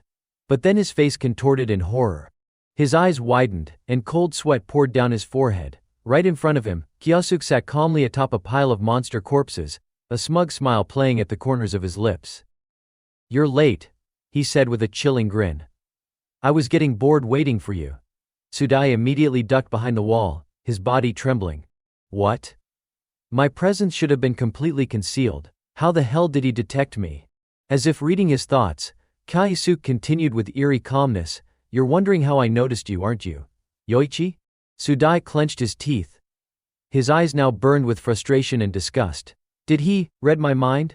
Finally, Tsudai stepped out, his tone bitter and sharp. What the hell are you? Kyasuke's voice was steady, almost amused. I heard Iwako picked you, he said, looking Tsudai up and down with disappointment. But you're not nearly as impressive as I expected. He cast his gaze downward, his tone growing colder. The way you hunt down rookies and bleed them for cash, it's just like that coward Iwako. Rage flashed across Tsudai's face. What? How do you know about that? Kyasuke leapt down from the corpse pile. His voice was slow and deliberate. Yoichi, tell me, do you enjoy tormenting others? Light from above cast long shadows behind him, giving his figure an overwhelming presence. But you've never felt what it's like to be hunted yourself, have you? Kyasuke's eyes burned with intensity. So now, I'll teach you what that feels like. There was no mercy in his expression, only cold calculation, and the faint thrill of revenge. With this magic, I'll make you pay for what you did to me. His face hardened into something that looked all too eager for blood, for justice, or maybe just for balance. Looking at Kyasuke's overwhelming presence, Tsudai gritted his teeth in fury. You're dangerous, way too dangerous, he growled, his eyes burning with rage. But even as the words left his mouth, he summoned his weapon, a gleaming golden sword that radiated a strange, almost divine energy. For the sake of my ambition, he declared. With a sharp step forward, Tsudai launched himself at Kyasuke, slashing with lethal intent. I'll defeat you right here, no matter what it takes. Kyosuke, calm as ever, casually sidestepped the attack, both hands still resting in his pockets. His body language showed no urgency, only effortless ease. As he raised a hand, a surge of power gathered in his palm. His voice was laced with mockery. Is that all you've got? That's your so-called real power? He hurled a massive blaze of fire so large it looked like it could swallow the entire battlefield. Sudai swung his glowing sword with confidence, sneering, "You think that's enough to beat me?" But before the words had fully left his lips, a bolt of strange, blue lightning came crashing down from above. Acting on pure instinct, Sudai raised his sword to block it just in time. Chunks of stone broke loose under his feet. But instead of falling, the shattered pieces were surrounded by a yellow aura and began floating ominously in the air. They hovered for only a second before launching themselves at him like projectiles. Sudai tightened his grip, planting his feet and shifting into a combat stance, his expression fierce. "Damn it, he really can use multi-element magic," he muttered. "What even is that void attribute of his?" Before he could finish the thought, Kyosuke vanished only to reappear behind him in an instant, eyes razor sharp. Sudai sensed something and spun around just in time, barely managing to block Kyosuke's strike. "Damn you, you're always in the way of my plans," he spat through clenched teeth. The clash sent both of them skidding backward, tearing long grooves into the earth as they struggled to stay on their feet. Kyosuke remained cool, his voice flat. "Your plans, huh?" Sudai straightened himself, face filled with pride. "That's right. One day, I'll surpass Iwako." He laughed with unchecked arrogance. "I'll replace him and take my place among the 5 holy stars." Kyosuke's eyes narrowed, tone sharpened by suspicion. "Why Iwako? Why him of all people?" "There are others in the 5 holy stars," Kyosuke added. Sudai gave a smirk, answering slowly and with measured disdain. "Because he was the weakest of them." His grin widened, eyes gleaming with malice. "He's the one who was cast out from the ranks of the holy stars. If I take that seat, then the power to rule this world will be mine." He paused dramatically, then chuckled darkly. "So if you think about it, aiming for the weakest one makes the most sense, doesn't it?" Kyosuke turned his head, his face twisted in disgust at Sudai's filthy ambitions. With a cold edge in his voice, he muttered just one word: pathetic. Sudai's eyes flared with fury. "What did you just say?" A mysterious blue light radiated around Kyosuke as he raised his sword and rested it casually on his shoulder. One hand braced at his hip. He looked down at Sudai, spoke with calm disdain. "I used to worry you'd get to Iwako before I could. But if this is the extent of your ambition, just power, money, and women, then I've got nothing to worry about." He lowered his gaze, his whole expression filled with contempt and revulsion. Those words struck something in Sudai. His grin faded instantly, replaced by wild fury. His eyes went wide as he glared at Kyosuke standing calmly before him. Gripping his sword tightly, Sudai charged forward, rage pouring out of him. "Shut your damn mouth. What's so wrong with wanting power? Wanting money? Wanting women?" He slashed furiously, yelling louder with each swing. "Strength that lets you crush others, walk over them without consequence, that's the kind of strength I want." With each strike, his twisted obsession became more apparent. And then his lips curled into a deranged smile. "If I become one of the 5 holy stars, I can have anything I want. And once I reach that seat," his voice lowered to something vile and grotesque, "I'll uncover the saintess's weakness. And then I'll make that woman mine." His words were sick, his thoughts poisonous enough to make any decent soul recoil. But Kyosuke didn't flinch. As they clashed blades again, he answered flatly, "Sounds like nothing you say is worth listening to. It's time to end this." With that, Kyosuke swung his sword in one powerful arc, sending Sudai flying backward. Sudai hit the ground hard, looking up at the fractured remains of his blade. Panic set in. "My sword, no way." Kyosuke, emotionless, tossed his own sword aside. "Thanks to all that useless garbage you just said, I've finally finished preparing my spell." Sudai's eyes went wide with terror. No, stay away from me." Kyosuke stepped forward, dark eyes gleaming with deadly focus. "Let's see how well you squirm now." Then, with a low voice that carried the weight of finality, he invoked absolute hypnosis. The moment the spell was cast, Sudai, who had been thrashing violently, suddenly froze. His entire face went blank and lifeless. Then, like a toppled statue, his body collapsed to the ground with a loud thud. Kyosuke looked down at him in silence, his mind calmly analyzing the situation. This spell only works after the caster completely breaks the target's will. But once it takes effect, he spoke aloud, voice steady, get up. Slowly. Each of Tsudai's fingers began to move. It was as if some invisible force was lifting his body, although it remained stiff as a wooden doll. His head tilted slightly as he responded in a hollow, robotic voice, yes sir. I am now standing. Kyosuke let out a subtle smirk. Looks like it worked. He gave his next command, voice low and deliberate for now. Just focus on completing your current mission. I'll give further orders later. Tsudai responded, his tone oddly warped and glitchy. Understood. I understand. I understand. As if something about the state made him uncomfortable, Kyosuke followed up with drop the act. Speak normally. The moment he gave that order, a faint light flickered in Tsudai's eyes like something had snapped back into place. His expression returned to something close to normal, and his voice came out steady. I'll go back and take charge of the group. Kyosuke stood there watching Tsudai slowly walk away. His expression was unreadable, but his eyes gleamed with quiet satisfaction. Then, almost without realizing, he smiled just faintly, his gaze sharpening with a glint of cunning delight. At that moment, stepping out from the shadows, Kyosuke was met with a sweet, concerned voice. Kyosuke. Where have you been? Karin came running over, worry written all over her face. I was really starting to get scared. Kyosuke offered her a sheepish smile, the hint of apology in his tone. Ah, sorry about that, I was just having a quick chat with Yoichi. Karin looked surprised. With Yoichi? What were you two talking about? Kyosuke replied calmly, almost too casually. Oh, just how to turn dreams into reality. Karin smiled warmly. Did he give you any good advice? In his mind, Kyosuke flashed back to Tsudai's lifeless stare under hypnosis. The thought amused him more than he expected, but his expression remained calm and collected. Yeah, he said with a chuckle. He gave me something very helpful. Thanks to him, one of my dreams will definitely come true. I hope it comes true soon, Kyosuke, Karin said cheerfully. He replied softly, yeah, me too. Suddenly, a voice called out in the distance, the special class is about to end. All students, gather immediately. Karin turned toward the source of the announcement and nudged him. Let's go, Kyosuke will be left behind. As she ran ahead, Kyosuke watched her back thoughtfully. I'm really glad I joined this class, he mused.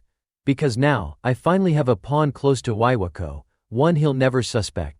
A subtle smile crept across his face, one of quiet satisfaction, barely noticeable, but unmistakably smug.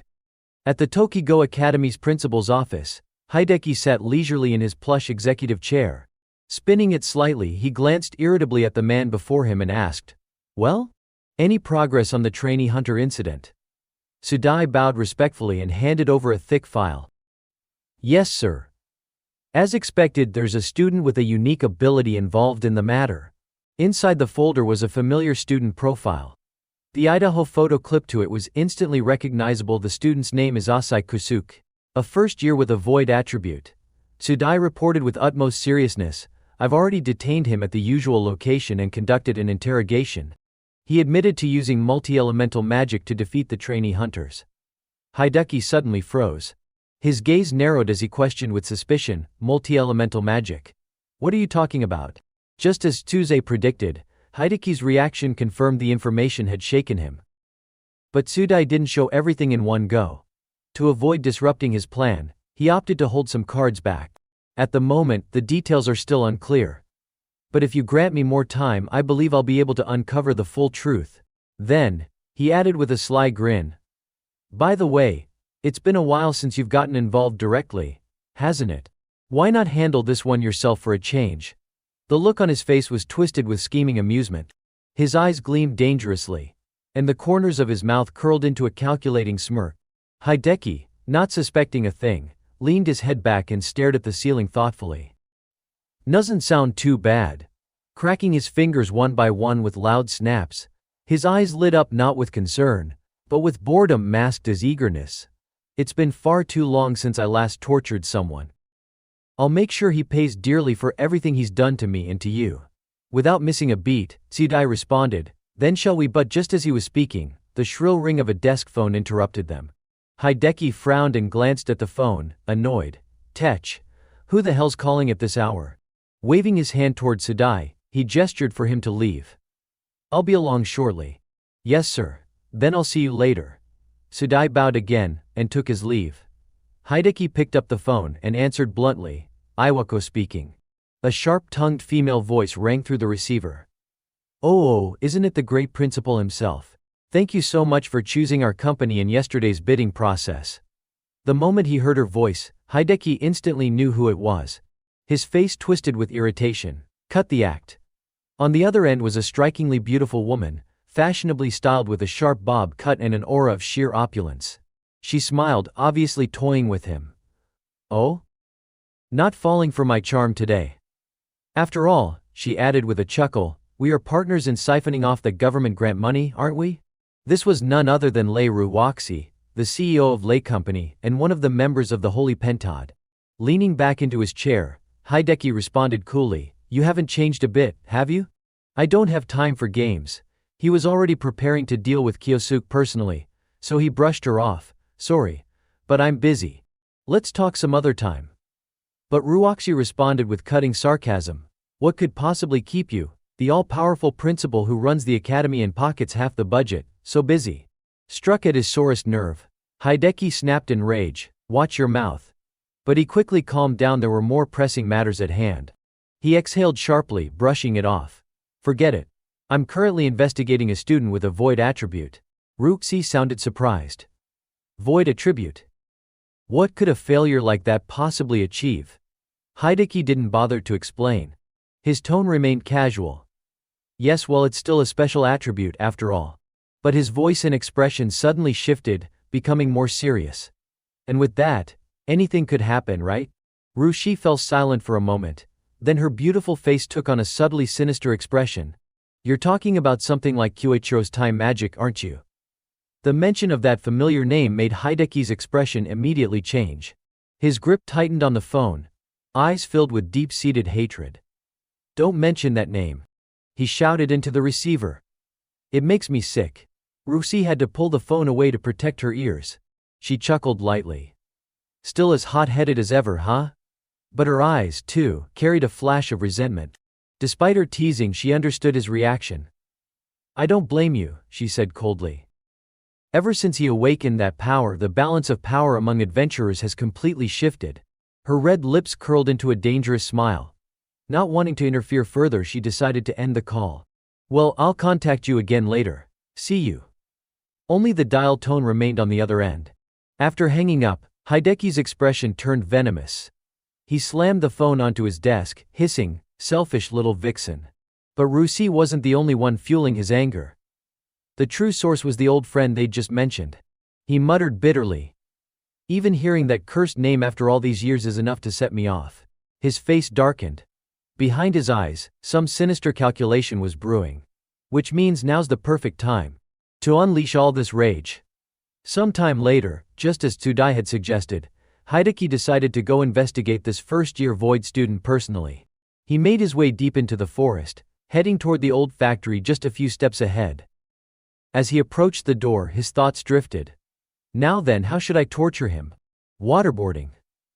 Pulling out fingernails. One after another, gruesome punishments flashed through his mind. He spotted the lock on the door and used his fingerprint to activate it. A twisted grin spread across his face. The anticipation of indulging in his sadistic hobby sent a shiver of excitement through him. "I'll take out all the fury I couldn't unleash on Kyoichiro, on you instead." The door unlocked with a satisfying beep. He smirked. "Good, it's open." He pulled the door open and stepped in. "Sorry to keep you waiting, Tsudai." But the factory was empty. There wasn't a single soul in sight. No Tsudai. Nothing but discarded equipment and old machinery. Hideki froze in confusion. "What is this? There's no one here." While Hideki was momentarily distracted, Tsudai raised his sword and launched a surprise attack from behind. But just as the blade was about to strike, Hideki sensed it. He turned slightly, eyes widening in shock. Yet with his profound strength, he didn't even need to fully turn his head. With just 2 fingers, he caught the glowing blade mid-swing effortlessly. His face darkened, fury rising from betrayal. "You really underestimated me, didn't you?" he growled, eyes cold. "It must be that arrogance, the kind you got from being praised too much, right? Tsudai? Panic flickered in Tsudai's eyes. His carefully laid plan was unraveling before his very eyes. Hideki's rage erupted. His palm began to glow with magical energy as he prepared to retaliate. You actually thought, he snarled, you could bring me down with this. A massive golden chain appeared, snaking through the air like a living creature. It wrapped swiftly around Tsudai, binding him head to toe. Even his mouth was sealed. In seconds he was hoisted upside down, hanging helplessly. Then, with a sneer, Hideki kicked him viciously. You? Be my opponent? Never. Tsudai, still bound, could only let out muffled gasps as he was sent flying across the floor, unable even to scream from the pain. Hideki strode toward him, voice full of disdain. You picked the wrong enemy, you worthless traitor. Tsudai writhed and shook, eyes wide in terror as his former master closed in. You threw away everything for a pathetic dream, Hideki hissed, both fists clenched tightly. You ruined yourself chasing idiotic ambitions, Yoichi Tsudai. Suddenly, a voice echoed from the shadows, still as foolish as ever. Huh? Hideki froze, heart skipping a beat. Someone else had been in the room watching this entire time. And he hadn't noticed. He spun around, startled, voice cracking. Who's there? From the dark, Kyosuke calmly stepped forward. Kneeling before the strong and exploiting the weak, he said coldly, eyeing Hideki with a sarcastic grin. You haven't changed at all. Still greedy and pathetic. Hideki's eyes widened in fury. You dare insult me here? I'm the headmaster of this academy. Still clinging to your authority, I see. Kyosuke replied casually, walking toward him. Crushing others under your power, all for your own ambition, he paused, gaze sharp as a blade. Sounds like a perfect self-introduction, doesn't it, Iwako Hideki? The mention of his full name sent Hideki into a frenzy. His face turned red with rage, veins bulging at his temples. Who the hell are you, you little bastard? Kyosuke strode forward confidently, hands in his pockets, calm as ever. Only now did Hideki realize the boy was wearing a Tokigo student uniform. I'll expel you right now. Hideki bellowed. Give me your student ID. But the more enraged Hideki got, the more amused Kyosuke became. He let out a mocking chuckle. Now calm down, would you? He tilted his head, eyes gleaming. We finally reached this moment, so let's talk a bit, shall we? Just the two of us. This was the moment Kyosuke had long awaited. The blood feud that had followed him across lifetimes was about to be settled, one move at a time. Outside, the golden hues of sunset filtered through the trees, bathing everything in a nostalgic glow, a fitting backdrop for settling old scores. Seeing that Hideki was visibly agitated, Kyosuke remained calm and proposed quietly, why don't we just talk for a bit? Iwako Hideki, he called him by name directly, without any honorifics or fear. For someone who held the title of headmaster at a prestigious academy, to be addressed so casually by a mere student was nothing short of outrageous. Hideki ground his teeth in fury. You dare mock me? He growled. His hand began to glow once more, just like when he had attacked Tsudai earlier. The ground around them trembled slightly, and large chunks of earth started to rise, pulled upward by his magic. Hideki clenched his fists. His eyes burned with rage and confidence. I'll show you the difference in power between us, he snarled. Take this advanced earth magic. From the ground, an enormous hand began to rise, crafted from soil and stone, mimicking the shape of his own, but hundreds of times larger. It floated up into the air, then clenched into a colossal fist. His pupils glowed gold, infused with the elemental force he was controlling. The giant fist mirrored his own movements as he wound up to deliver the blow. His lips curled into a sneer. There's no way a mere student like you can dodge this. He thrust his real fist forward with a yell. Die. At his command, the enormous earthen fist launched toward Kyosuke at terrifying speed. But even as the ground quaked and the air howled from the force, Kyosuke stood still, calm, unflinching, hands in his pockets watching it approach. A thunderous impact erupted. The earth shattered. Stones flew everywhere. Dust blanketed the area in thick clouds. Hideki threw his head back and laughed triumphantly. This is the price you pay for standing against me, you pathetic little student. Through the haze the factory's silhouette emerged, half collapsed, the ground fractured under the weight of the attack. No sign of Kyosuke remained in sight. With that level of power, no ordinary student could have survived intact, let alone unscathed. Hideki chuckled with pride. Oops, maybe I overdid it, guess I'll need to find a new place to torture him. He shrugged. I still don't even know who you are, but I suppose I'll stick around long enough to watch you die. The earlier explosion had covered his face in dirt, so he reached into his inner pocket to grab a handkerchief. As he wiped the mud from his face, he leisurely made his way toward the wreckage of the factory, muttering in annoyance. What a damn nuisance, but then, he stopped. His eyes widened in disbelief. As the dust finally settled, a single figure stood at the exact spot where the massive blow had landed completely untouched, as if nothing had ever happened. Kyosuke remained at the center of the destruction, completely unharmed. What? Hideki gasped. Kyosuke began walking toward him, step by step. Though Kyosuke had initially suggested a peaceful conversation, it was Hideki who had struck first without hesitation. Now, with his brows furrowed and his tone calm but stern, Kyosuke asked, I said I just wanted to talk, didn't I? Not a scratch. Not a speck of dust. His uniform remained immaculate. The sight alone sent Hideki reeling. What? You're completely unharmed. Even after taking a direct hit from my advanced spell. No student, no one has ever survived that. He pointed at Kyosuke, his voice rising in disbelief and fury. What the hell are you? Tell me your name now. Kyosuke smiled at the question, rubbing his chin in a taunting manner. Who am I? He echoed. You still don't know who I am. His face darkened slightly, eyes narrowing as he turned the question around. Naturally, the concept of reincarnation was beyond what Hideki would ever consider possible. The headmaster scoffed, irritation flaring. What the hell are you talking about? I don't know any bastard like you. Quit playing games, tell me your name. Kyosuke scratched the back of his neck and let out a small, sly grin. I'm honestly pretty hurt. Ikawo, he said softly. Could it be that you've really forgotten me? That tone. The phrasing, everything about it mirrored someone from Hideki's past, someone who had once spoken to him the exact same way. His face went pale as a ghost. His jaw trembled. And no, it can't be, he stammered. His knees weakened. He turned his face away, unwilling to accept the truth unraveling in front of him. No, impossible, he muttered, holding his head, eyes wide with denial.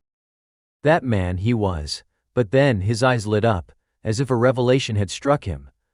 The fear on his face twisted into scornful rage. You bastard, he growled. Enough with the cheap act. You must watch the old news reports or read some file, right? His gaze burned with disdain as he pointed a trembling finger at Kyosuke. That man Misato Kiyoichiro. He raised his hand, summoning a brilliant turquoise magic. He's dead. Hideki roared. A swirling storm formed around him, whipping up stones and earth into a raging cyclone. The fury in his voice cracked the air like thunder. Kyosuke closed his eyes, taking a calm breath as he looked at his former friend. You've always been like this, he said quietly, stepping forward through the dust. You only believe what's convenient for you and ignore what you don't want to face. Hideki could no longer hide his fear. His heart pounded with panic, though he tried to mask it behind aggression. Shut up, he shouted. Take one more step and I'll destroy you right here. But Kyosuke only smirked. I see now, he began to channel magic, a golden orb slowly forming in his palm as he spoke, its light gradually growing, but Hideki was too distracted by his own fury to notice. You let yourself be swayed by the sweet lies of those around you, Kyosuke accused, his voice firm and steady. And because of that you betrayed me, Misato Kiyoichiro, didn't you? His gaze pierced Hideki like a blade, so sharp and unwavering that it cut straight to the man's core. Kyosuke's deepest wound wasn't inflicted by some outsider. It was this, his closest friend's betrayal. Shut your damn mouth. Hideki screamed, his voice cracking. With rage boiling over, he hurled a devastating spell toward Kyosuke. But Kyosuke had been ready for this moment. His eyes gleamed with golden intensity. He lifted his arm, energy swirling around it, and cast his spell. A blinding beam of golden light shot forward, slicing clean through Hideki's turquoise blast. The two spells collided in midair, but Kyosuke's magic overwhelmed his opponent's effortlessly. Hideki stared, stunned, as his spell disintegrated, scattered like dust by Kyosuke's attack. It vanished before it could even touch him. His mouth hung open in disbelief. Hideki's eyes went wide in disbelief as he stared at the spell. That magic, he muttered. It was unmistakable. That was the same spell Kiyoichiro had used back then years ago, in a memory now too vivid to be a dream. A technique used to annihilate monsters, now cast by the very student standing before him. His own attack had been deflected, redirected toward the ground, detonating nearby in a violent explosion that sent dust and debris billowing into the air. The trees shuddered from the sheer force of the impact. The two men locked eyes, strangers at a glance, yet something deeply familiar lingered in their expressions. A shared past neither could deny. Hideki dropped to his knees. "No, this can't be," he gasped. He shook his head violently, unable to process what he was witnessing. "I'm sure we sealed him away. In the prison, we locked him away." Kyosuke took slow, steady steps toward his fallen former friend. His voice calm, but each word laced with old resentment. "I was imprisoned," he said, "and thrown to the deepest depths of despair." He looked down at Hideki, this man who had once stood beside him, now the very symbol of betrayal. Kyosuke's eyes glinted with the cold flame of vengeance born in a previous life. Hideki's voice trembled. You really are Misato Kyoichiro?" Kyosuke dropped to one knee before him. "Took you long enough," he said, smiling brightly, eerily calm amidst the rising tension. "It's been a while," he added softly. "I'm glad that you still remember me, Iwako." Kneeling on the ground, Hideki stared up, dazed, his voice trembling. You're Misato Kyoichiro?"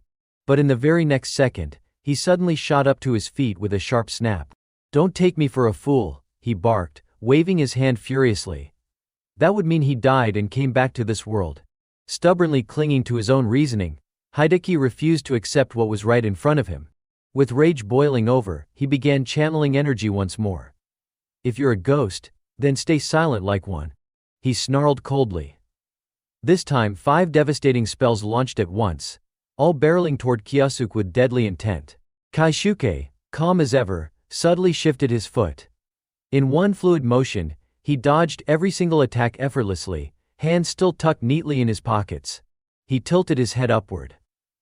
A massive earth attribute fist dropped from above, controlled by Hideki, aiming to crush him from above. Kaishuke dodged again with a graceful step, fluid like a dancer. He never broke stride. "Tech, you insolent little brat," Hideki spat, frustrated. But inside he was scheming. "I have to gain the upper hand," he thought, jaw tightening. "Back in the Golden Seekers, I never fought on the front lines. That's why those smug bastards in the 5 sacred stars still mock me to this day." The sting of humiliation burned inside him. Hideki clenched his fist tighter. "But," he growled to himself, "that doesn't mean I'm weak." With a slight twist of his body like a maestro conducting a symphony, he manipulated the terrain around him. Earth and rocks swirled in a storm of motion, his power glowing with a vivid turquoise hue. "This," Hideki declared proudly, "is a spell I spent 20 years perfecting. Wind-Earth Dual Magic Stone Tempest." Dozens upon dozens of rocks, small and massive, were swept up into a violent cyclone and launched like a hailstorm. The air whistled as they sped forth, sharp, deadly, faster than light. "Take this!" Hideki roared, mouth wide open, as he unleashed his most destructive spell. A storm of earth element projectiles hurtled toward the ground where Kyosuke stood, each one glowing with powerful energy. The entire area erupted under the relentless barrage. The force of the impact exploded the earth itself, soil and shattered debris scattering in all directions like a war zone. Having poured everything into that spell, Hideki fell to one knee, panting heavily. But even in his exhaustion he couldn't hide his smug satisfaction. "Well?" he shouted breathlessly. "How's that? That's my strongest spell." He peered into the cloud of smoke and dust, squinting as leaves and ash swirled in the chaos. This time he didn't counterattack, Hideki thought to himself. He's not retaliating. A smirk crept onto his face as hope began to flicker inside him. Hideki's face lit up with glee. A twisted grin spread across his lips. Then, unable to hold back his euphoria, he threw his head back and shouted toward the heavens, "I did it. I actually did it." Fueled by ambition, his features twisted into a grotesque display of greed, malice, and cruelty. With his mouth wide open in triumph, he bellowed, "I defeated that bastard Misato Kyoichiro." He raised his fist into the air, celebrating a long-awaited victory, something he had failed to achieve in the past. Mockingly, he sneered, "Did you really think I'd stay the same after all these years, you fool? No matter how powerful your time-based attribute was, that's all in the past now." He narrowed his eyes, voice trembling with long-bottled hatred. "Do you even know how many years it's been? 20 years, damn it. The version of me you knew back then, that person no longer exists. To Hideki, finally defeating Kyoichiro meant more than just revenge. It restored his confidence, proved his worth, and gave him something he could boast about for the rest of his life. His pride swelled with each breath. "Don't you ever look down on me again," he growled with satisfaction. A crooked smile tugged at his lips. "It's only natural. I've grown stronger. My level has gone up over these 20 years. With a long exhale, Hideki relaxed for the first time, soaking in the moment. He thought about the others who used to look down on him.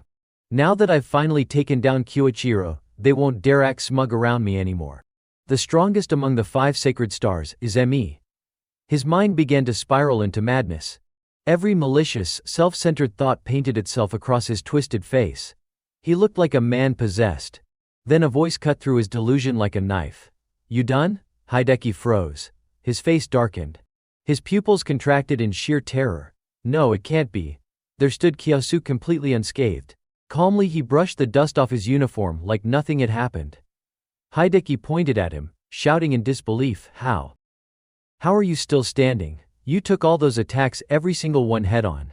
Kyosuke smiled, almost like he was genuinely impressed. "You've learned some impressive magic. Not bad at all. A true hero of this era, huh?" At some point, a strange white glow began to shimmer around him. Kyosuke looked straight at Hideki and calmly declared, "Now, I don't need to hold back anymore." With a grin so wide his eyes nearly closed, he clenched his fist. His energy surged, radiating in dazzling multicolored sparks, each hue more intense than the last. Hideki's face drained of color. This guy, he's a monster. His heart pounded with panic, but he gritted his teeth and forced himself to focus. "No, I can't back down now. Not after everything I've done to get here." Desperate, Hideki summoned more earth magic. "I won't let you toy with me any longer."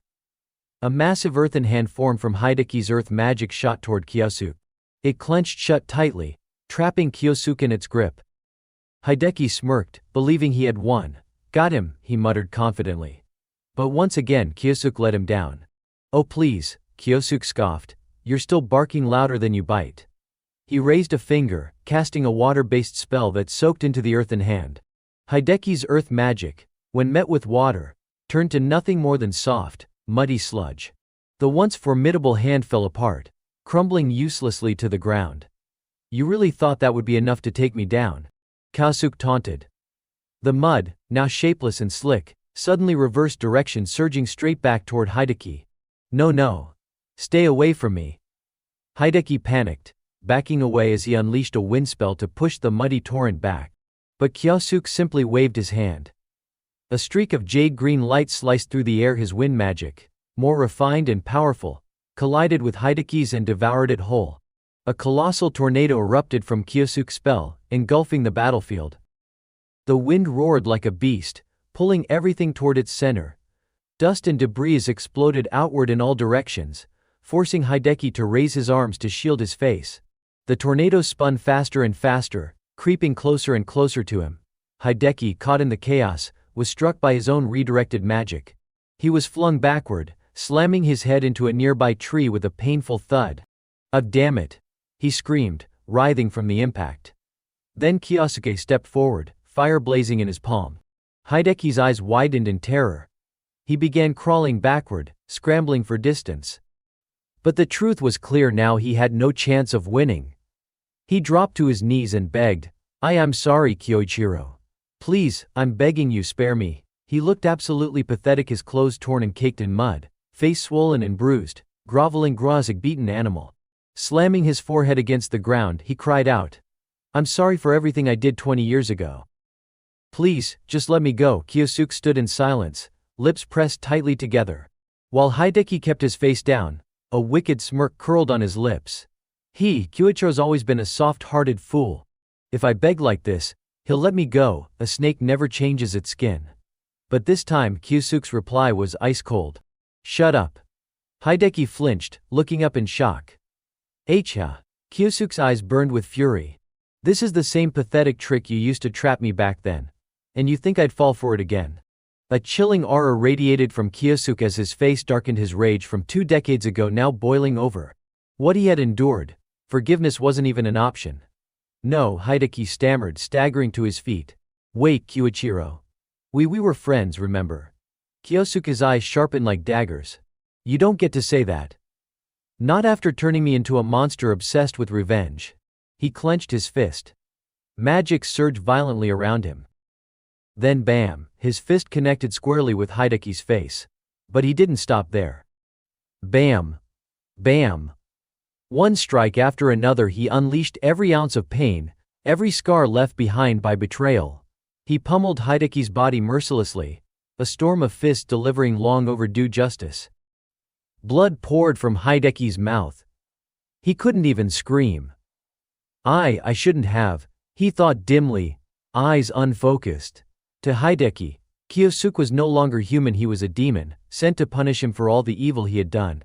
His final thought, you don't mess with this guy. Then came the finishing blow. A massive shockwave burst from Kyosuke's palm, launching Hideki like a missile through the forest. His body tore through tree trunks like paper, crashing violently before falling still. Kyosuke stood before him, looking down with no pity in his eyes. You should be thankful I didn't kill you. There's still one thing I want to ask. But the man before him was no longer responsive. Hideki was unconscious, his body broken, burned by fire and frozen by ice, bruised beyond recognition, mouth foaming from the overwhelming force. Kyosuke stared coldly at the ruined figure before him. But you're not even conscious to hear me, are you? The fading sunlight bathed half of Kyosuke's face in gold. His eyes clear and resolute stared down at the traitor he once called a friend. A piece of the torment he had carried for so long had finally been avenged. Hideki slowly opened his eyes, every inch of his body aching. Pain radiated through his limbs like fire. Above him, Kyosuke looked down with a voice as cold as ice. So you're finally awake. Panic gripped Hideki. He scrambled backward like a startled animal, retreating nearly 100 meters as fear twisted his face into a ghostly pale mask. Please, don't kill me, he cried out, voice trembling. Kyosuke let out a small, almost mocking smile. Oh come on, I'm not going to kill you. He raised his chin slightly, a composed yet unsettling posture that only intensified Hideki's terror. But his golden eyes gleamed menacingly. You will answer my question. Kyosuke calmly reached into his jacket, searching for something. Let's start with this, he said. He pulled out a phone. The screen glowed, displaying a name. Tell me about this woman.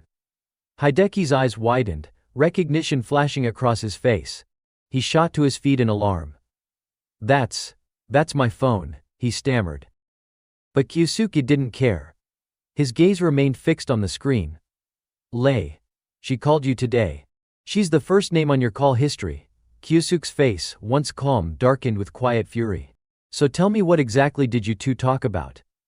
A bead of sweat trickled down Hideki's cheek. His voice wavered. That, Lei said she'd be coming to Japan in 3 days. I thought she just wanted to discuss that.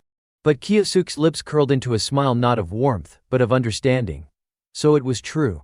The memories of betrayal long buried stirred to the surface once more. 3 days from now, Lei, with his hand loosened, eyes filled with icy certainty. I know what I have to do. Kyosuke casually tossed the phone back. Hideki fumbled to catch it, his hand still trembling. Here, take it. For now, keep treating Lei as you normally would. But then Kyosuke lifted a finger to his lips. However, you will not say a single word to her about who I am. He extended his arm, pointing directly at Hideki. While you were unconscious, I placed a binding curse on your heart. A flicker of flame bloomed in Kyosuke's palm. If you do tell her who I really am, he slowly clenched his fist. The small flame exploded into a massive blast with a deafening boom. Hideki's face went even paler, he looked completely drained of life. His lips trembled, but no words came out. Boom. Kyosuke smirked. Make sure you keep your promise. Then he turned his back and walked away, leaving Hideki to collapse in a heap. Kyosuke's heart brimmed with a quiet satisfaction. He bought it. Completely. There was never a curse. Never any flame-triggered spell. But knowing Iwako Hideki, a threat like that was more than enough. Hideki curled into the dirt, arms wrapped around his head, eyes wild with dread. His lips were pressed tight, trembling. I won't use absolute hypnosis on you, Iwako, Kyosuke thought. Because I want you to feel despair, while fully conscious. A twisted smile of cruel amusement crept across Kyosuke's face. 3 days later. A flight attendant carefully pushed a service cart down the narrow aisle of an airplane cabin. Rusi sat in silence, her gaze thoughtful as she looked out at the hazy view beyond the airplane window. The clouds outside shifted softly like a dream in motion. Just then, the bodyguard walking beside her leaned down and spoke in a low voice. "Miss Lei will be landing soon."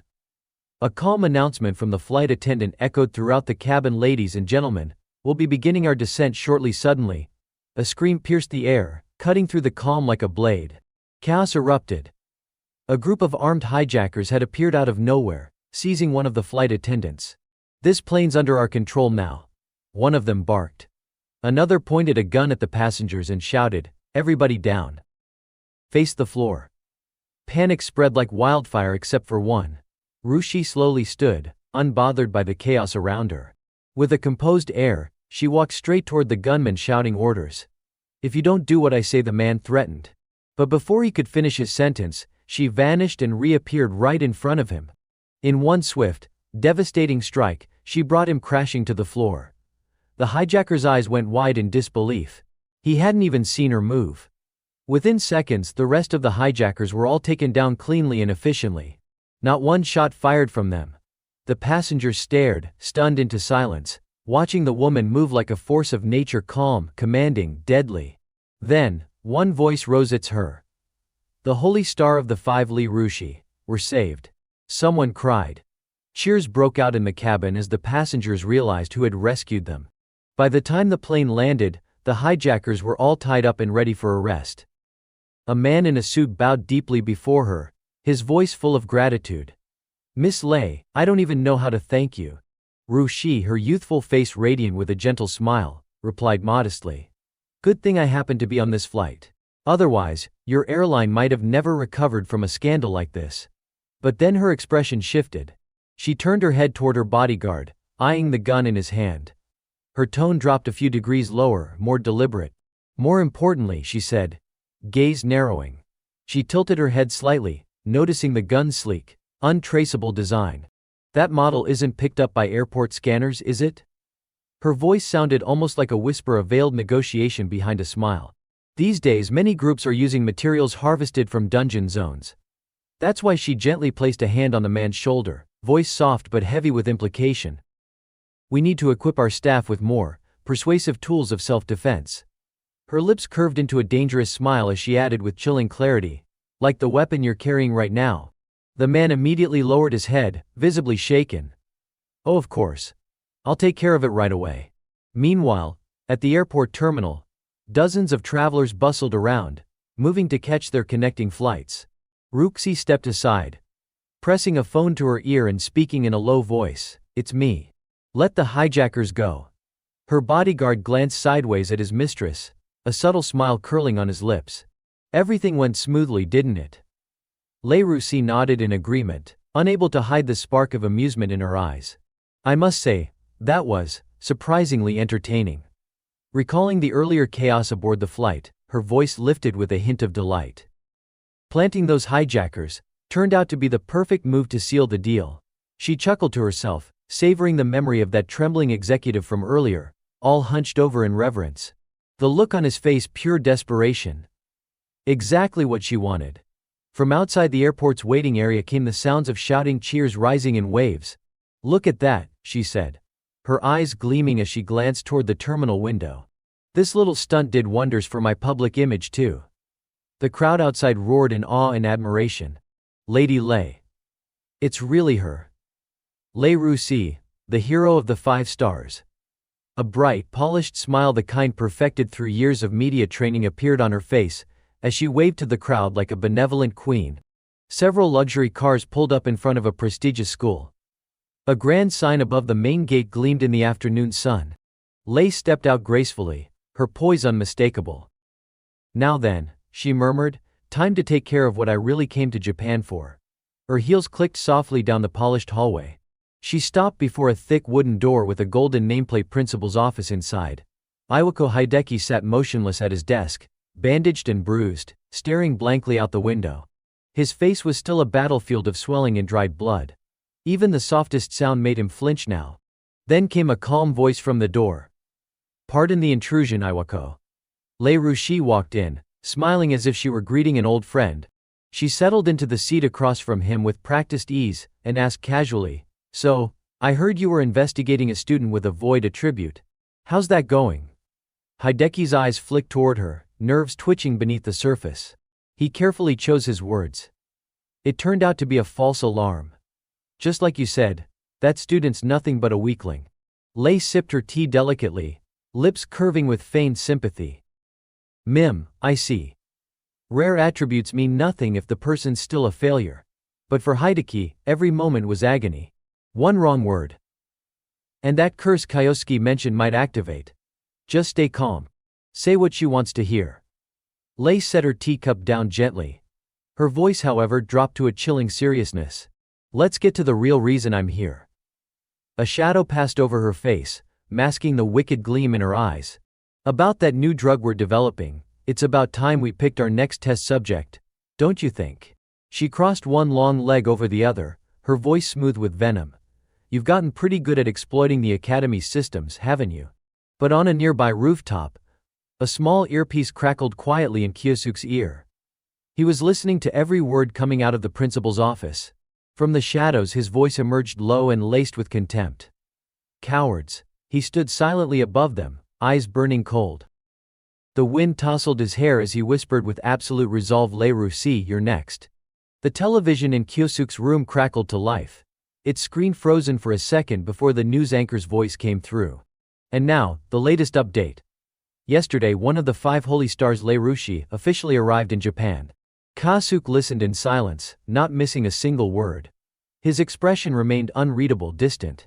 The broadcast continued, praising Lei for her heroic efforts in neutralizing a group of plane hijackers. Footage of her smiling gracefully filled the screen. Kyosuke's gaze darkened. "Lei Rushi, one of the people who betrayed me 20 years ago." On screen, she elegantly examined a beautifully crafted hourglass. The report praised her genius in weaponizing dungeon-sourced materials, claiming she'd built an empire off of their trade. But Kyosuke knew better. He recalled what he had overheard earlier. From the conversation with Awako, it was clear she's using this academy to carry out something shady. He stood, grabbing his coat and slipping it on with a quiet resolve. A hero on the surface, but behind the scenes, she exploits others for her own gain. A bitter smile played at his lips. "There's no way I'm letting this slide." And with that, he stepped out of his room, moving straight toward his target. The scene shifted to the academy hallway, bustling with morning chatter and laughter. Kyosuke scrolled through his phone while deep in thought. How should I approach this? On his screen, yet another news clip featuring Lei Rushi. Even from day one, this school's been crawling with security. He frowned slightly, mind racing through possibilities. Then, his eyes sharpened. He had made up his mind. First step, gather intel. Just then, a voice called out from behind him, "Kyosuke." He turned, recognizing the cheerful voice immediately. "Oh, it's you, Asahi." Karen greeted him with a sweet smile. "Good morning." She peeked at his phone and asked with innocent curiosity, "Were you reading that article about Lady Lei?" He glanced at the screen, then replied flatly, "Yeah, just skimming." Her small face lit up with admiration. "She's amazing, isn't she? I mean, she took down those hijackers like it was nothing." She paused before continuing. "And the Yamada no Suzuka clan is super famous too." That name caught his attention. "Suzuka?" Karen nodded eagerly as they walked. "It's the clan Lady Lei founded. Super elite. Tons of powerful members." Kyosuke's mind flashed back to those black-clad bodyguards who were always near her. "So they're from that clan," Karen went on, eyes sparkling. "A lot of students here want to join the military someday. What about you, Kyosuke?" He gave a soft laugh, brushing the thought aside. "No thanks." But then, something clicked in his mind. He stopped mid-step, his eyes narrowing slightly. "Wait," he rubbed his chin thoughtfully. "If I can use that clan, I might be able to get close to her." With his plan falling into place, his steps grew more confident. "All right then." He waved to Karen with a small smile. "Thanks, Asahi. Talking to you helped me figure out exactly what to do." She stood motionless at the classroom door, her gaze fixed on Kyosuke's back as he hurried away down the hall. A giant question mark might as well have floated over her head. "What was that about?" she muttered, puzzled. Elsewhere, inside a luxurious office lined with polished wood and prestigious trophies, Iwako Hideki sat behind his desk. The sudden ring of his landline startled him. Ha! He slowly picked up the receiver. A quiet, almost whisper-like voice came through. It's me. Somewhere under the vast sky, Kyosuke looked up and spoke into his phone. Iwako, I need you to do something for me. There was hesitation on the other end. What is it? Hideki asked nervously. Kyosuke smiled faintly, his voice low and deliberate. If Lei tries to contact you, listen carefully. The scene shifted now inside a cold, clinical research lab. A man knelt on the floor, wrists bound, surrounded by researchers in sterile coats. Suddenly the metal door burst open, letting in a shaft of harsh white light. Lei Rushi entered with the confidence of someone completely in control, hands on her hips, heels clicking across the floor. Well? She said with a smirk. How are you holding up? The prisoner's eyes went wide in horror. Please don't inject me with that stuff again. I'll die if this keeps up. Her high heel came to a stop directly in front of his trembling face. Then she kicked him flat to the floor without a hint of hesitation. As he shuddered beneath her, she spoke with cold detachment. You think I care what a lab rat has to say? Her crimson lips curved into a wicked smile. Don't be so dramatic.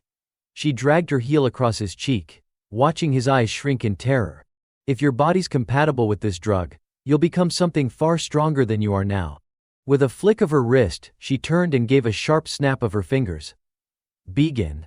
A nearby technician raised a syringe filled with glowing red liquid. The man screamed. No, wait. Please, But the needle had already pierced his neck. His body froze. His scream died mid-breath, then erupted again, this time as an agonized howl of inhuman pain. He convulsed. Thrashed. Until finally he collapsed, twitching. His face went slack, eyes glassy. When he opened his mouth, nothing came out but garbled sounds, no words, no thoughts. Lei watched calmly, then sighed in disappointment. Lost linguistic ability again, she tapped her finger against her chin. Looks like without even basic magical aptitude, the drug's useless. The door opened again with a soft hiss. Her head bodyguard stepped forward, reporting in a measured tone. We'll be needing more test subjects soon. Lei crossed her arms, nodding. Agreed. A dark smile crept back onto her face as she began typing furiously into her tablet. As usual, we'll disguise the operation as a recruitment campaign. She strode confidently into the elevator, pulling out her phone and dialing. Hello, Iwako? Leaning her graceful form against the side of the elevator, she spoke sweetly. About those test subjects we discussed. Her voice dipped into a tone of casual authority. I need individuals with strong magical potential. Can your academy spare a few? On the other end, Hideki was silent for a moment, then spoke. In that case, how about this? She raised an eyebrow, listening. We can host a selection event right at the academy, Hideki suggested. That way, we'll easily identify the strongest candidates. Lei's lips curled with satisfaction. Perfect. A sly smile curled at the corner of her lips, one she didn't bother to hide. That wicked glint in her eyes made her intentions clear. Sometimes, that man does come up with decent ideas, she muttered to herself, amused. With a soft ding, the elevator chimed once again. Ground floor, it announced. Lei Rushi stepped out with poise, her heels clicking softly against the marble floor. Her mood was unusually light, her steps almost floating. The exact time and details will be announced later, she whispered to herself with satisfaction. On the other end of the line, Iwako Hideki had already hung up.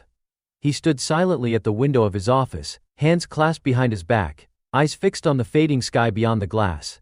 I've done what you asked, Kyoichiro. The scene transitioned. Inside the academy's grand assembly hall, hundreds of students had gathered. The air was buzzing with curiosity and anticipation. A sharply dressed man, one of Lei's personal guards, stood on the main stage. His voice rang out with calm authority. The Yamata no Suzuka clan has officially decided to hold a recruitment examination. A ripple of murmurs spread through the room like wildfire. Is this real? That's the clan Lady Lei founded. This could be our chance to join her ranks. Whispers turned to excitement as students leaned in, eager for more details. Among the crowd stood Kyosuke. He didn't join in the chatter. Instead, he simply smiled to himself, quiet, calculating. His eyes locked onto the man on stage, sharp and focused. So the path to Lei Rushi is finally open. It was a bright morning, and the academy's open-air sports field had been transformed into the site of a massive examination. Students filled the grounds, buzzing with anticipation. The judges stood in front, watching over them with measured eyes. One of the examiners, a man with long hair and an air of authority, stepped forward. "Thank you all for coming to participate in the Yamada no Suzuka clan's selection exam," he announced. He began explaining the rules. "I'll now explain how this test will work." While the examiner laid out the procedure, Kyosuke stood in silence near the edge of the field, lost in thought. If I want to infiltrate the Yamada no Suzuka clan and get close to Lei, he thought, I'll have to pass this exam. Back when I met with Iwako, I did my best to stay unnoticed, but this time is different. His eyes narrowed with purpose. This time I want to be seen. I need to draw attention from Yang Xinyu Lei's right hand, and from the other examiners too. I'll have to put my full power on display. As he stood deep in contemplation near the hallway, a familiar voice broke through. "Kyosuke," he turned. It was Karin, walking up to him with a small wave. "You're taking the exam too?" she asked. He gave her a slight nod. "Yeah, you too?" His eyes flickered with concern. I didn't want her getting involved in any of this, he thought. But still. Karin offered him a shy smile, cutting off his train of thought. "I know I don't really belong here," she admitted, her voice gentle but steady. "But I have my own reasons for being here." Then she looked up at him with a smile full of resolve. "Let's give it our all, okay? Let's both pass this." Kyosuke looked away slightly, a determined glint in his eye. "No matter what, I have to make it through." Back on the field, the long-haired examiner raised his voice again. "We will now begin the mana measurement portion of the test." He gestured toward a glowing yellow orb resting on a pedestal. "This device will read and display the mana level of anyone who touches it. Please step forward one at a time." The first student approached and placed his hand on the orb. A faint glow appeared, followed by a disappointed sigh from the examiners. Then the next name was called. Asai Kyosuke stepped forward. Kyosuke walked up calmly, offering a polite smile. "Thank you." He held up his student ID for inspection. The examiner glanced at it and instantly lost interest. "Void attribute, level 30? Not worth getting our hopes up," he muttered. Kyosuke stepped up to the device and laid his hand on the orb. For a moment nothing happened. Then a blinding flash of golden light burst from the orb, flooding the entire area with overwhelming brilliance. Gasps echoed across the field. The examiner flinched, shielding his eyes. "What the?" Even the students nearby were stunned. What the hell was that? That's insane. As the light faded, everyone turned to the source. Kyosuke still stood there, perfectly calm, his hand resting on the device like nothing had happened. All eyes were on him now. Kyosuke turned his head slightly and asked with a confident smirk, "So, are we done here?" The examiner, still processing what had just happened, stammered. "Huh. Yeah," without waiting for a real response. Kyosuke casually turned and walked away. Behind him, the examiner scrambled to record the results. Among all the mana readings taken so far, only Kyosuke had reached rank S. The next part of the evaluation was the magic skill demonstration. Kyosuke stepped forward and calmly began forming a spell. A small orb of earth floated above his palm. One of the judges, watching from behind, scoffed. "What, that's it? Just a dirt clump. High mana means nothing without control." But then, the corner of Kyosuke's mouth lifted into a sly, knowing grin. Suddenly a water orb shimmered into existence in his other hand. The examiners froze, stunned. He was maintaining two different elemental spells at once. Before anyone could react, a fire orb ignited in his third hand gesture. And then, two more. By the end, Kyosuke was effortlessly balancing 5 separate orbs, each representing a different elemental affinity. The crowd watching from a distance gasped in shock. One man muttered in disbelief, "He's manifesting all 5 basic attributes at the same time." Kyosuke smirked proudly. "Well, surprised? Huh. A void-type caster considered trash by most of you, and yet here I am doing this. How's that for worthless?" From the crowd, Karen came running up, her face lit up with excitement. "Kyosuke. That was amazing." Kyosuke smiled and gave her a nod. "Thanks." Do your best too, Asahi. Now it was Karin's turn. She stepped up to the testing area, gathered her mana, and placed her hands over a planter box filled with wilted plants. Slowly, the lifeless stems began to stir. They straightened. Buds formed. Moments later, full, vibrant flowers bloomed where dry husks once stood. The entire planter box looked like a miniature spring garden. But instead of being impressed, two nearby students chuckled. Seriously? Reviving flowers? That's her big skill. Only Kyosuke truly noticed what was happening. Light attribute, that's a rare one. But the judges probably won't recognize it. I feel bad for her. She shouldn't get caught up in this mess. Feeling embarrassed from the mockery, Karen quietly lowered her head and walked away. But she had caught someone's eye. The long-haired examiner from earlier typed something discreetly into his phone. Asahi Karin, potential subject for testing. Then came the final stage of the entrance exam. The examiner returned to center stage and announced, "And now we begin the last trial, live combat." He pointed to a group standing behind him. "Your opponents are members of the Orochi school." The students murmured in shock. "Wait, he wants us to fight them. Members of the Great Serpent clan."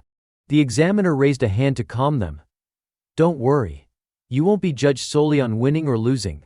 What matters most is how you fight." But in his mind, he sneered. As if any of you academy brats could actually beat someone from the Orochi. A cocky blonde fighter from the opposing school stepped forward and pointed at Kyosuke. "So, you're the loudmouth rookie causing all the commotion during the entrance exams?" He cracked his knuckles with a smirk, muscles tensing as he prepared for the fight. "Looks like you made quite an impression during the earlier tests. But let me show you none of that matters once you step onto the battlefield." But under that pressure, Kyosuke simply smiled politely. "I see. Then I hope I can learn a lot from you." The blonde sneered. "I'll end this in one move." With that, he summoned his earth magic, forming multiple dense rock orbs that hovered in the air. In an instant, dozens of them launched straight at Kyosuke. But Kyosuke didn't flinch. With a calm breath, he lifted his hand and cast his own spell. A sudden surge of energy intercepted the incoming attack, and in a blink reversed it. The earth projectiles were deflected right back toward their caster. Boom! The blonde fighter was thrown off balance by his own magic. "What the? He neutralized my spell in one move," he shouted, teeth clenched. He looked up, scanning the area. Kyosuke was gone. Where did he? Before he could finish, Kyosuke appeared right behind him, a blade of shimmering ice magic pressed gently to his throat. Leaning in with a calm smile, Kyosuke whispered, "You call exposing yourself with a single flashy move real combat? Thanks. I learned a lot." The match was over before it even began. A judge's voice echoed across the arena, "Winner Asahi Kyosuke." In the crowd, the long-haired male examiner's eyes widened in disbelief. He beat one of the Orochi. Who is this kid? That night, as the city lights blinked to life, Rusine sat in her office reviewing the final reports. Over the speaker, the examiner's voice reported, "Lei, the entrance exam is complete." She leaned forward slightly. "Did you find anyone interesting?" The voice hesitated, then replied, "Yes. One student stood out. Dominated every section of the test." But, she pressed. "He appears to be a void-type mage." Rusine raised an eyebrow, intrigued. "Void-type? Could this be the student Iwako's been investigating?" She sat up, then let out a soft chuckle. Ha ha ha. Her eyes lit up with a dangerous glint. "Looks like I've found myself a very interesting little lab rat."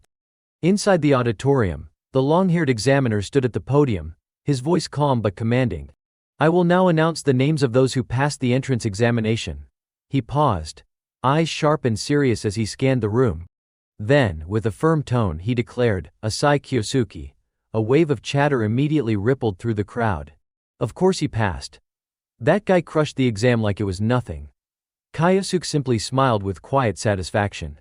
Everything is going according to plan. Now I can finally get close to Lei. The examiner continued, "Next, Asahi Karin." Karen lit up with joy, responding cheerfully, "Yes." Kyosuke turned toward her in surprise. "She made it too?" he thought. "I didn't expect that just having a rare element would be enough to pass. Something didn't feel right. Is Lei using these students for something else? There must be a reason they brought Asahi in." Still, Karen looked genuinely happy, beaming at her achievement. Kyosuke forced a smile back, but beneath it, He let out a small sigh. He looked at her thoughtfully. No matter what, I won't let them lay a hand on her. I'll complete my mission, and I'll protect her. A few days later at the Orochi headquarters, Japan branch, a towering glass building gleamed under the morning sun.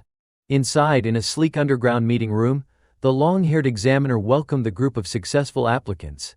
Congratulations. All of you have passed the selection exam. He stepped forward and began explaining their schedule.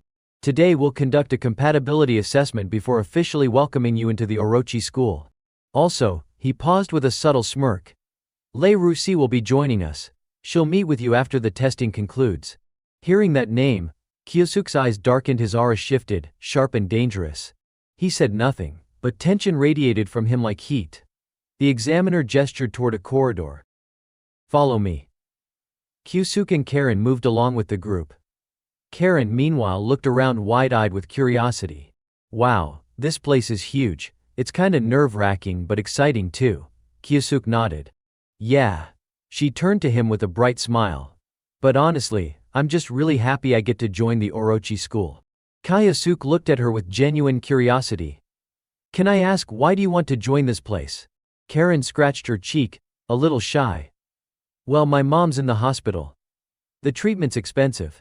This school offers full support for family members. Kyosuke's expression softened. I see. So it wasn't because of me. She has her own reasons. His resolve hardened even more.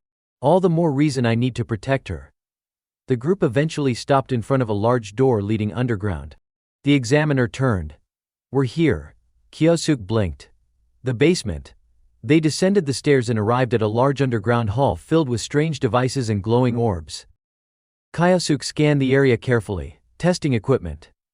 That means they're planning something. The long-haired examiner suddenly gave the order, shut the doors.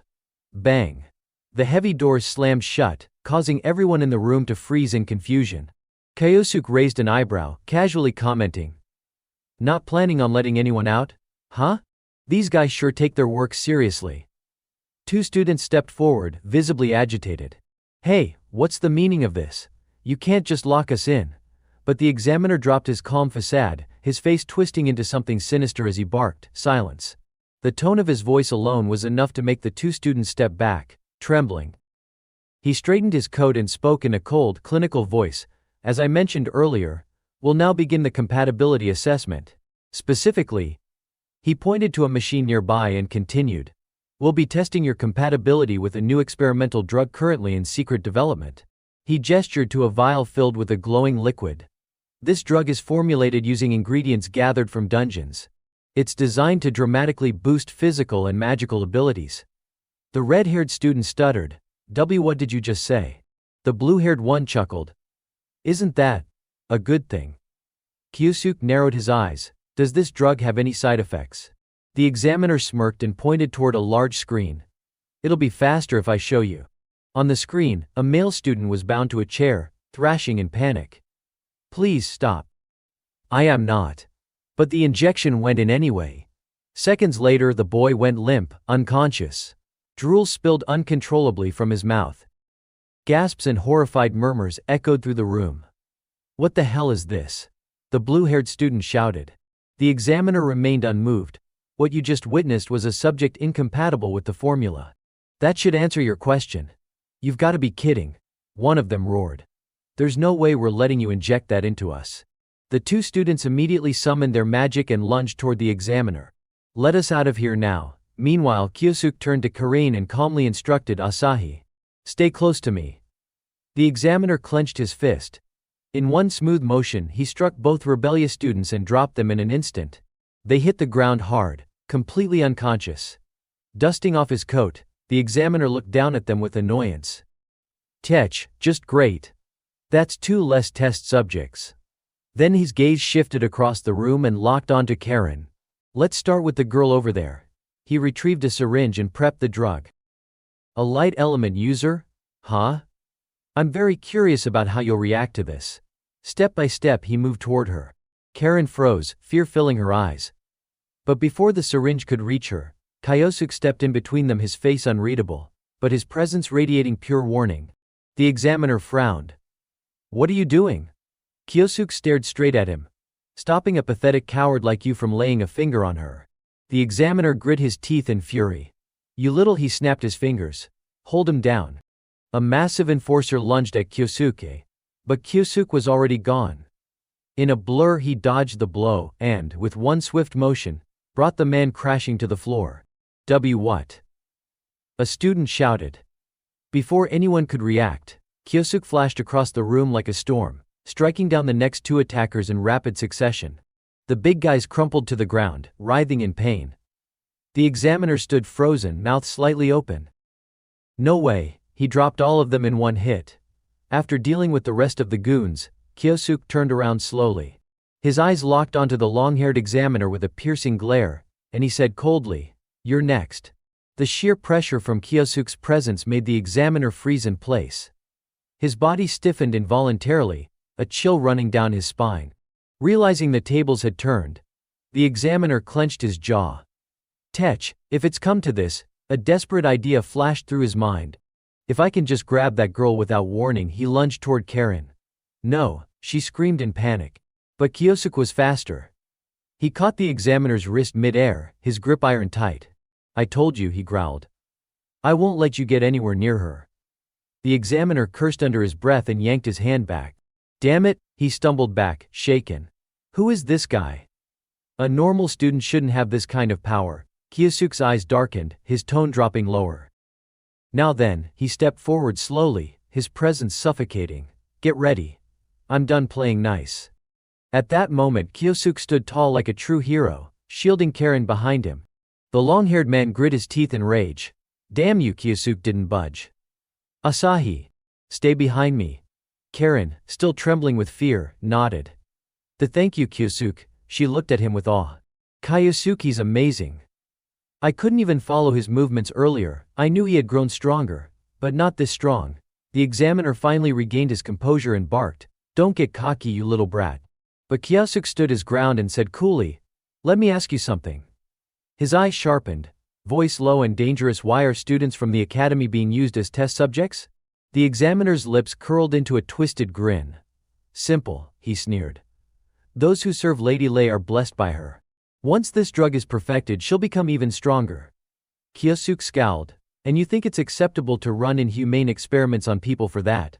But the man only shrugged. We're just making use of what's available. That's all. Then he chuckled, his voice sickeningly casual. In fact, being part of our experiment should be an honor for them. Kyosuke's hand clenched into a fist. He remembered Karen's words from earlier, my mom's in the hospital, and the treatment is expensive. I was really happy to get accepted into the Daijia Mount Academy. Hearing those words echo in his head made his blood boil. The examiner pointed at Karen mockingly. That girl too, she was overjoyed to be chosen. How pitiful, shut up. Kyosuke's voice sliced through the room like a blade. A surge of raw magical energy exploded from his body, sending a wave of pressure crashing through the space. Even the examiner flinched, sweat beginning to bead on his forehead. Kyosuke stepped forward slowly, fury radiating from every pore. Who do you think you are? Trash like you who tramples on others will never understand how Asahi feels. Karen looked at him, eyes wide and shining. Kyosuke, the examiner's eyes narrowed, unease creeping in. What is this insane pressure? He's just a student. Still, he smirked arrogantly and replied, Normally I'd put someone like you back in their place, but I'll admit, I kinda like that attitude of yours. He extended an offer with mock sincerity. Why don't you join us, huh? Swear loyalty to Lady Lei.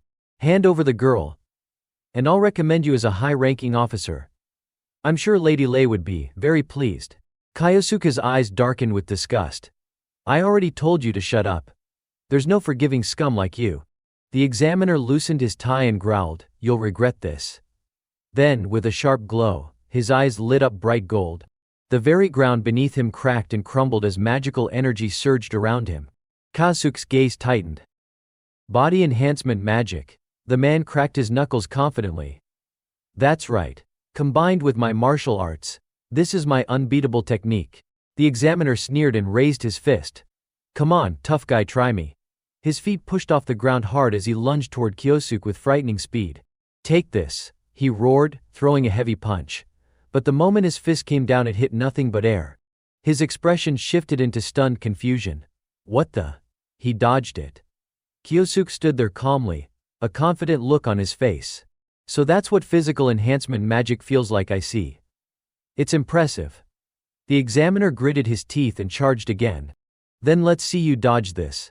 As he hurled another powerful punch, Kyosuke calmly closed his eyes. He focused, visualized, created the form in his mind. The examiner scoffed. What the hell are you doing? Giving up already? His fist drew closer, closing the distance in a flash. Just die already.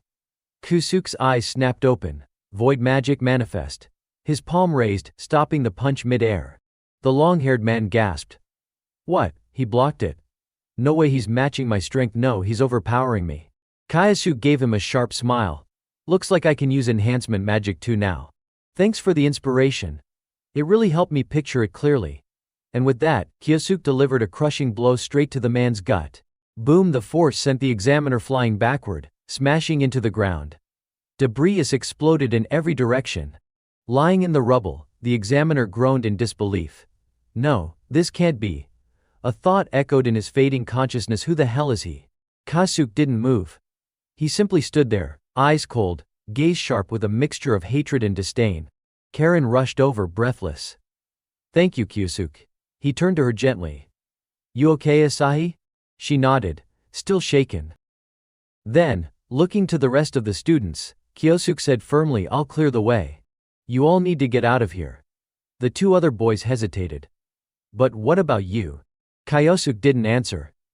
Instead, he raised his hand and shattered the massive glass wall in a single blast.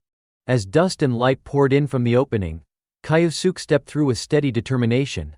He didn't look back. He only left them with one sentence: I have unfinished business. Elsewhere, a phone rang urgently. A man's voice came through, clearly panicked. Lady Lei. We have a situation urgent. Rushi sat up sharply. What happened? Master Yang has been defeated. The students have escaped. Her eyes widened. What? The voice continued, trembling. Worse. There's someone unbelievably powerful heading your way. Boom. A thunderous crash cut off the call. Ruchi froze, startled. What the hell was that? The camera panned to the doorway where Kyosuke now stood in the shadows, the light behind him casting a long, ominous silhouette. Ruku tensed, immediately on guard. Who are you? What are you doing here? Kyosuke stepped forward slowly. His voice was calm, deadly. It's simple. His eyes sharpened into pure hatred. I've come to settle a score, from 20 years ago. Rushi couldn't quite grasp what Kyosuke had just said.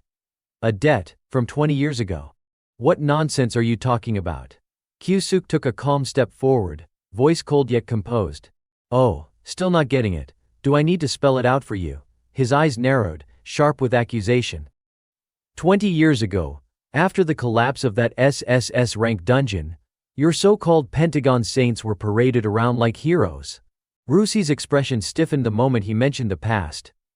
Kyosuke continued, voice cutting like a blade. Let's assume the villain behind it all was defeated that day. Ruhu turned her face away and feigned indifference. A mere student wants to lecture me on history now. How cute.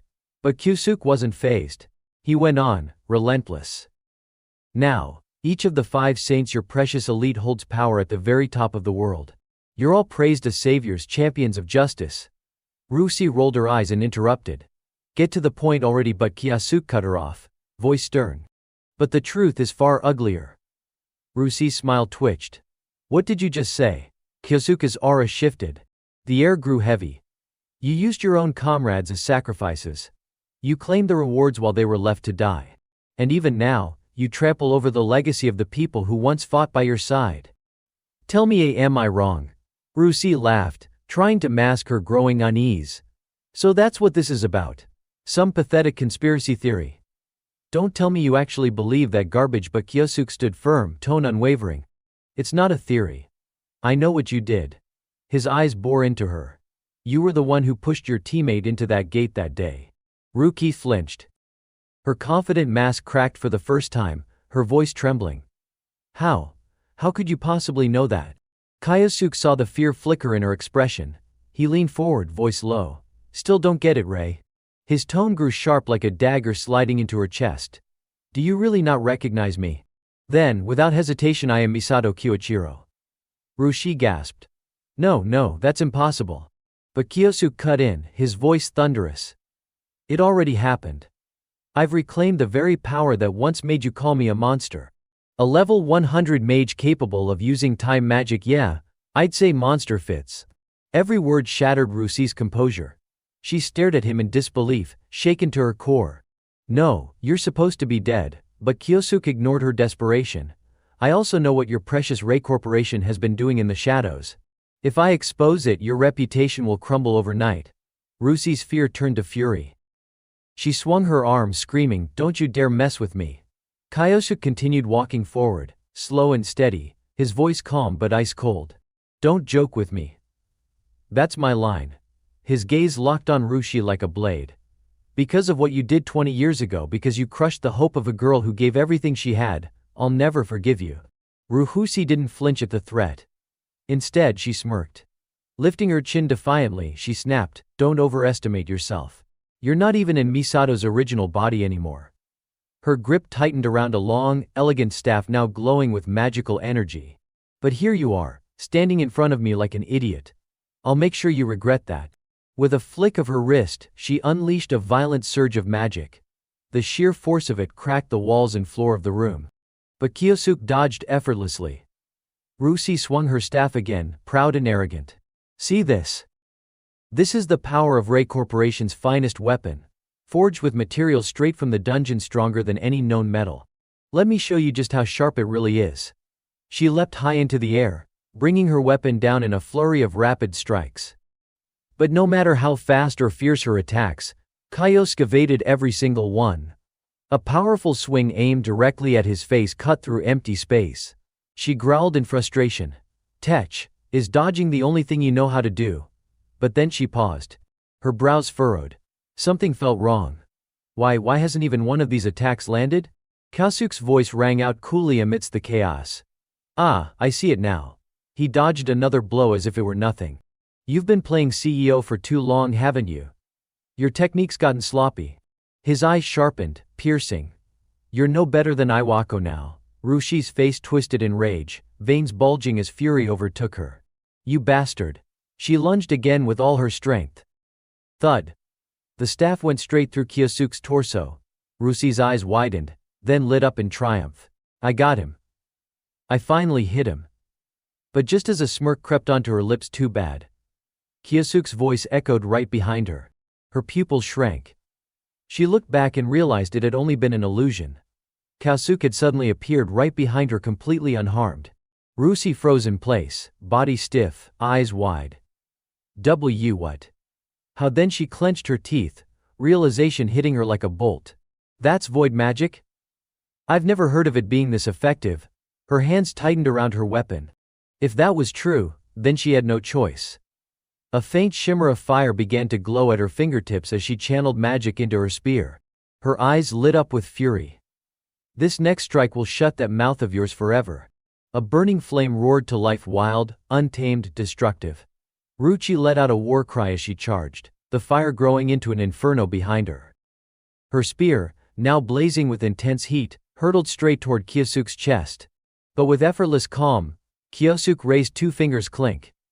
He caught the blazing spearhead between them, halting it completely. Rushi gasped. Impossible. Kyosuke's gaze darkened. So that's your full power? He scoffed. You're even weaker than you were 20 years ago. Her pride shattered by those words, Rusi's face twisted. Tech, if that's how it is, then I have no choice but to use that. She suddenly leapt back and pulled something from within her coat. Kyosuke's eyes narrowed. Wait, what are you? His voice cut off when he saw it. A red syringe glowing faintly. Without hesitation, Rusi plunged the needle into her arm. No, Kyosuke shouted. It was too late. A violent pulse of purple magic erupted from her body, surrounding her in a sinister aura. Kyosuke's expression hardened as the temperature in the room seemed to drop. He muttered, "You're really going to go that far?"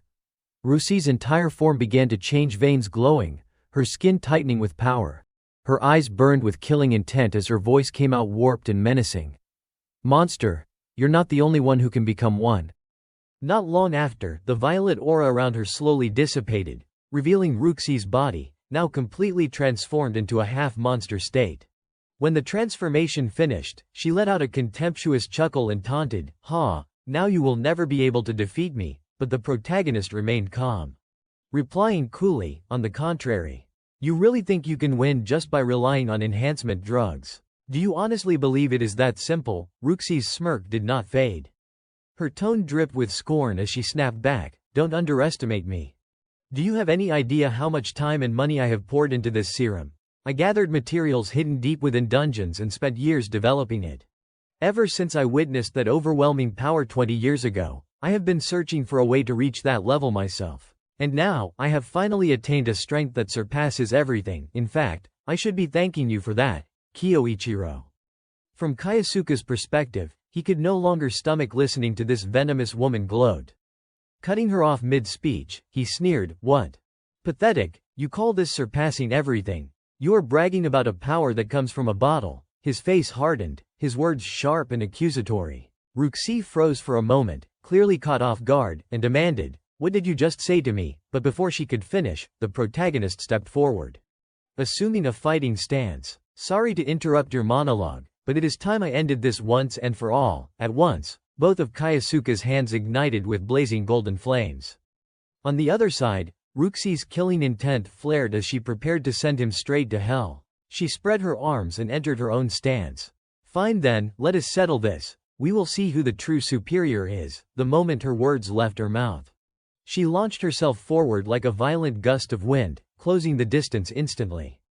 Yet Kyosuke simply tilted his body to the side, effortlessly dodging her strike. The wall behind him was not so lucky. Ruxie's attack smashed into it with brutal force, reducing it to rubble that scattered in every direction. She spun around and jeered, "Well, do you see it now? This is the fruit of my research. And I will send you to your grave once again." With a feral snarl, she lunged again, moving at terrifying speed that even made Kyosuke's heart jolt. Before he could mount a defense, her massive hand slammed square into his chest, the sheer impact blasting him backward like a fired cannonball. Seeing her attack land, Ruxie's lips curled into a triumphant smile as a thought echoed in her mind, "I have won." But her victory was short-lived. A sharp, searing pain suddenly shot up from her leg, forcing her eyes downward. To her shock, a jagged spike of ice had pierced clean through her left foot. The agony was so intense it shot straight to her brain, and her small, twisted body collapsed to one knee against the shattered floor. Meanwhile, Kyosuke remained composed. With his hands casually tucked into his pockets, he walked up to Ruxie and said calmly, "I planted that trap the moment you launched your attack." His meticulous preparation sent Ruxie into a panic. Sweat streamed down her face as she stammered, "How could you possibly?" Kyosuke cut her off, speaking with unhurried clarity, "Thanks to your lackeys who used it before you, I was able to observe how you employed your body enhancement magic. Your blessing is impressive, I will admit, but in the end all it does is let you stir up a bit of wind." His dismissive tone made Ruxie bite down hard on her lip, fury blazing in her eyes. "You dare mock the fruits of my research," she snarled. But before she could say another word, Kyosuke's voice cracked like a whip. "Don't you dare twist the truth. You trampled over others and now you call that progress. You disgust me." The more he spoke, the more his expression hardened with anger, his eyes glinting with murderous intent. That look alone sent alarms blaring inside Ruxie's mind. With no other choice, she gathered power into her palm, ignoring the searing pain in her injured foot, and charged at him recklessly. Her voice rose in a shrill, desperate cry, "Shut up." Unfortunately for her, Kyosuke hardly needed to exert himself. As she lunged, he simply reached out, seized her wrist in an iron grip, and with his other hand delivered a crushing punch to her stomach. The blow was so devastating that Ruxie coughed up blood on the spot, her body folding under the impact. Shock and disbelief filled her mind as she choked out silently, "My power. It is useless, so this is the strength Kyoichiro has now." Before she could muster another move, she collapsed to the ground, broken and defeated, like a mangy dog left for dead. Kyosuke, having put an end to his old enemy, turned away without hesitation. His voice was cold as he muttered, "Lay, from the very beginning. This was never real strength." With that, he strode out of the ruined building. The moment he stepped outside, a familiar voice called out behind him. Turning, Kayasuka saw none other than his friend Asahi. "Oh, Asahi, you are all right?" he asked, smiling faintly. "I am glad you made it through unharmed." At the same time, not far from them, a cluster of reporters had gathered, stirred into excitement by the explosion. "Hey, it is just like the tip said. Lei Corporation has been attacked," they shouted among themselves. Their words made Asahi turn toward Kayasuka with suspicion. "Was that your doing?" she asked cautiously. Naturally, Kayasuka had to play dumb. With a shrug, he answered, "Who knows?" Then, falling silent, he sank into thought. At last, the truth about Lei's crimes has been exposed. The test subjects are safe, and Lei has lost everything. Switching to Asahi's point of view, she noticed the distant, brooding look on Kayasuka's face and spoke with concern. "Hey, Kayasuka, I still do not fully understand what just happened. But if you had not been there, I doubt I would even be standing here right now. So, thank you, really." Her words caught him off guard for a moment. But then he gave a faint, almost wistful smile, reminding himself, "That is right. I nearly forgot. Helping others used to be the very reason I lived." Time passed quickly, and by that evening the news of the attack on Lei Corporation had spread everywhere. The voice of a female news anchor echoed from the television. "We have just received reports that illegal human experimentation was being conducted in a secret underground laboratory owned by Lei. Ruxi, one of the 5 sacred stars, was exposed after the facility was attacked by an unknown assailant. This genius now shows signs of memory loss, while the identity of the attacker remains a mystery." Back with Kayasuka, listening to the broadcast stirred a flicker of curiosity within him. "I wonder how the rest of them will respond." Then, suddenly, the anchor's tone grew urgent. We interrupt this program with breaking news. Nathaniel, one of the 5 sacred stars, has just issued an official statement." The words made Kayasuka's expression darken, his gaze sharpening with lethal intent. On the screen, a blond man began to speak. "On behalf of the 5 sacred stars, I stand here to deliver an urgent message. I can only say that we are deeply grieved by the events involving Lei. Ruxi was our comrade. We feel profound sorrow that we did not recognize her fall sooner." He spoke with practiced sorrow, as though mourning, but Kayasuka's eyes pierced through the act. To him, it was nothing but hollow theater. In fact, the display only fueled his irritation. Didn't recognize it, so once again, the 5 sacred stars pretend they knew nothing. Just like they did 20 years ago. They have not changed a bit, lying without blinking, willing to do anything to protect their lofty image as heroes. To them, people like me and Asahi are not even worth being called hopes. We are just stepping stones. Nathaniel Cavell, judging by his actions back then, he was likely the one pulling the strings behind my exile. Not surprising. He has always been calculating, cautious with every move, and now, no one even knows where he is hiding. Kayasuka steadied himself, exhaled slowly, and pulled out his phone, as though preparing to contact someone. Elsewhere, in an unfamiliar church, a young woman knelt before an altar, deep in prayer. Behind her, a stranger approached and reported, "That is what he said." "Lady Claudia." Without turning, Claudia answered coldly, "I see. Understood. Leave." She clasped her hands tighter and resumed her prayer. "O Lord, guide us toward a future filled with light." The scene shifted to a training hall, where a man named Ingolf was in the middle of lifting weights. A subordinate hurried over to remind him. "Lord Ingolf, the council meeting is about to begin." With a growl, Ingolf tossed the weight aside, his voice laced with anger. "I know. I will be there soon." Lei, that mutt. What the hell was she thinking? His tone dripped with rage. Not long after, the secret council of the 5 sacred stars convened. Naturally, the one presiding over it was none other than Nathaniel himself. Once he confirmed that everyone was present, he spoke in a commanding voice, "All right, everyone, let us begin the council meeting of the 5 sacred stars." On the television screen, Claudia remained in her prayerful posture as she spoke with disdain. "So, the attacker has exposed Lei's illegal experiments. How disgraceful." From another corner, the hulking Ingolf growled in agreement. "That damn woman Lei, what the hell was she thinking? She has stained the honor of the 5 sacred stars." In response to both of them, the blonde Saint Nathaniel slowly took his seat and offered his judgment. "That is right. However, these experiments were conducted solely by Lei and initiated by her alone. The rest of us, the 5 sacred stars, had no knowledge of it whatsoever." Of course, a man like Nathaniel could never have been unaware. But he had already decided to pin the entire burden of guilt squarely on Lei's shoulders.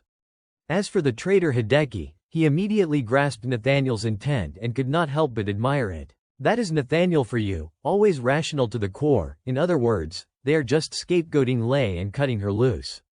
I can't say for sure about Claudia and Ingolf. But Nathaniel definitely knew about Lei's experiments. And yet, he abandoned her without a second thought.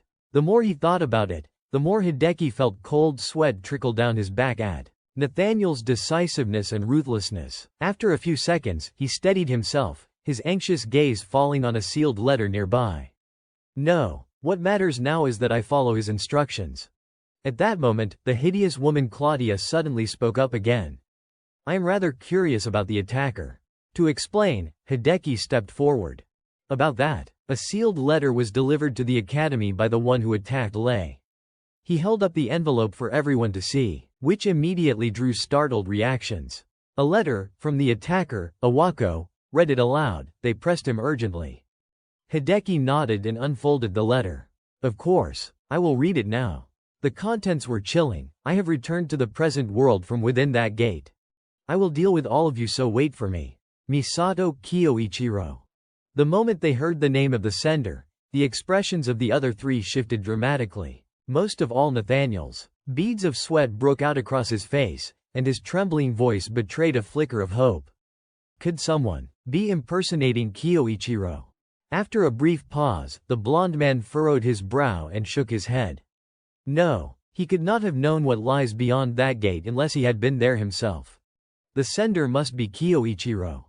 Hearing this, the priestess ran a hand across her chin, deep in thought. Perhaps he used time magic. But before she could finish, Ingolf snarled in irritation, his tone thick with killing intent.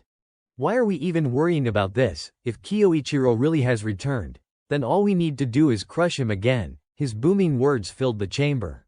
And of course, Nathaniel readily agreed. Ingolf has a point. Think about it, there is no need for us to act rashly. On her side of the screen, Claudia still seemed uneasy, as if she wanted to say something, but Nathaniel cut her off before she could speak. Why do not we just wait and see what Kyoichiro does? And with that, the short meeting ended in abrupt haste. When the computer screen went dark, the hulking Ingolf moved toward the window, glaring outside as his voice thundered with rage. Kyoichiro, you are the one man I will never forgive.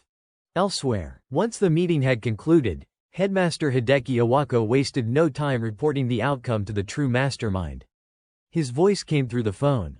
So, just as you instructed, I carried out your orders. Hearing this, Kayasuka calmly replied, I understand. Then he leaned back with a satisfied grin. Mind racing over what steps to take next. So Nathaniel is not making a move right away. He is being cautious. Well, that is fine. Once they realize I have returned, they won't be able to sit still. First, I will deal with the ones whose whereabouts I already know.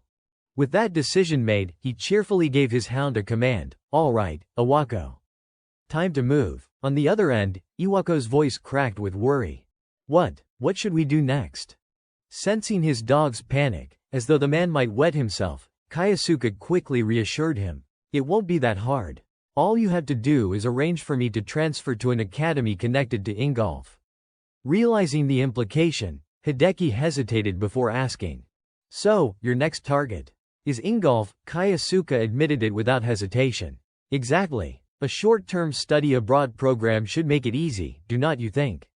Since he was now tied to Kayasuka's side whether he liked it or not, Hideki offered a word of warning. Let me make one thing clear.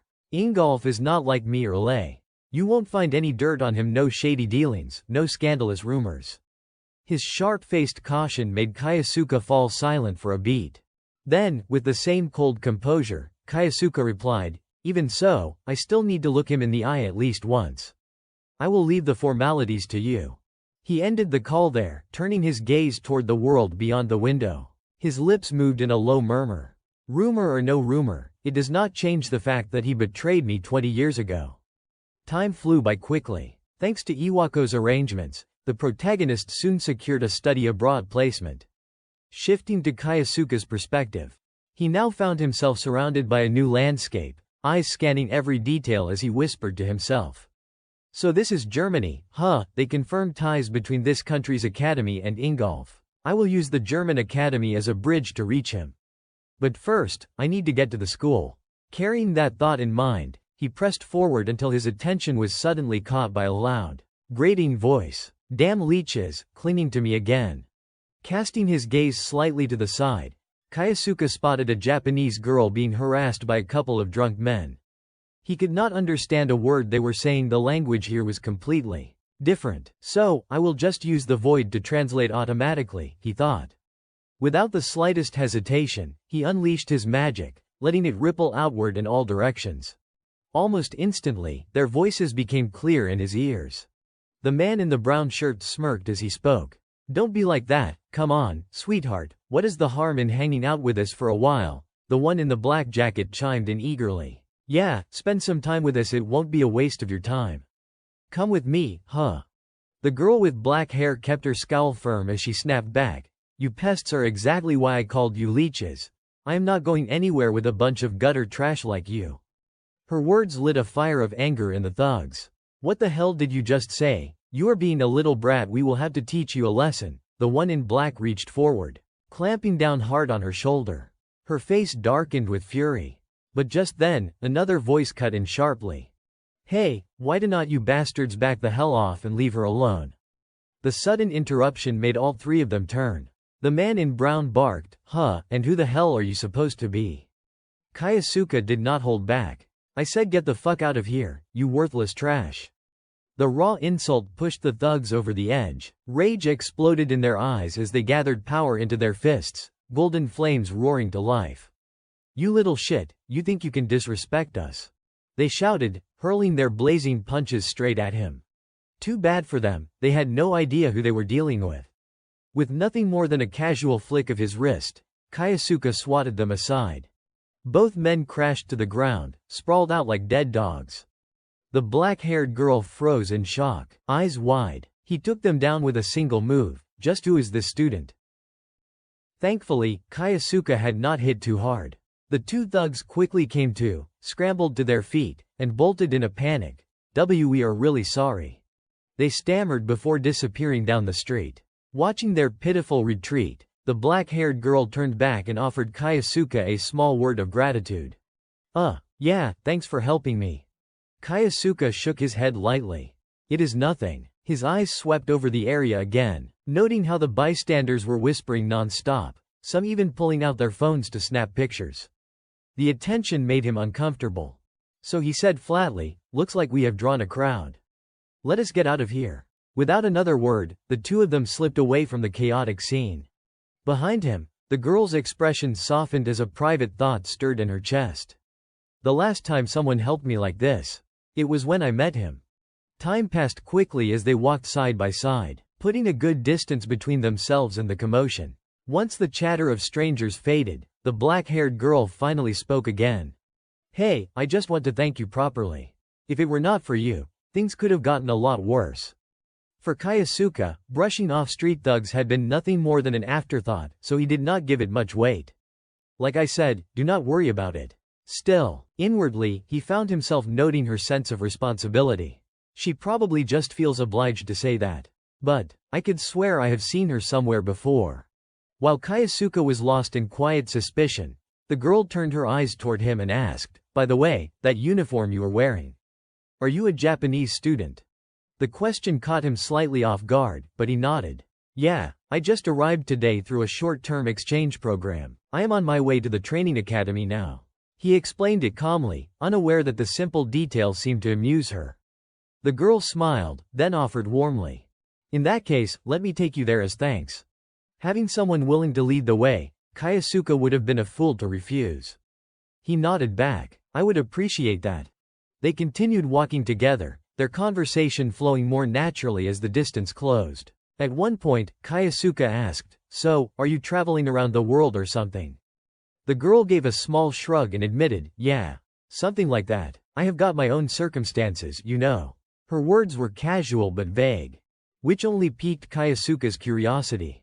Is she around my age? It is rare to see a girl traveling all on her own.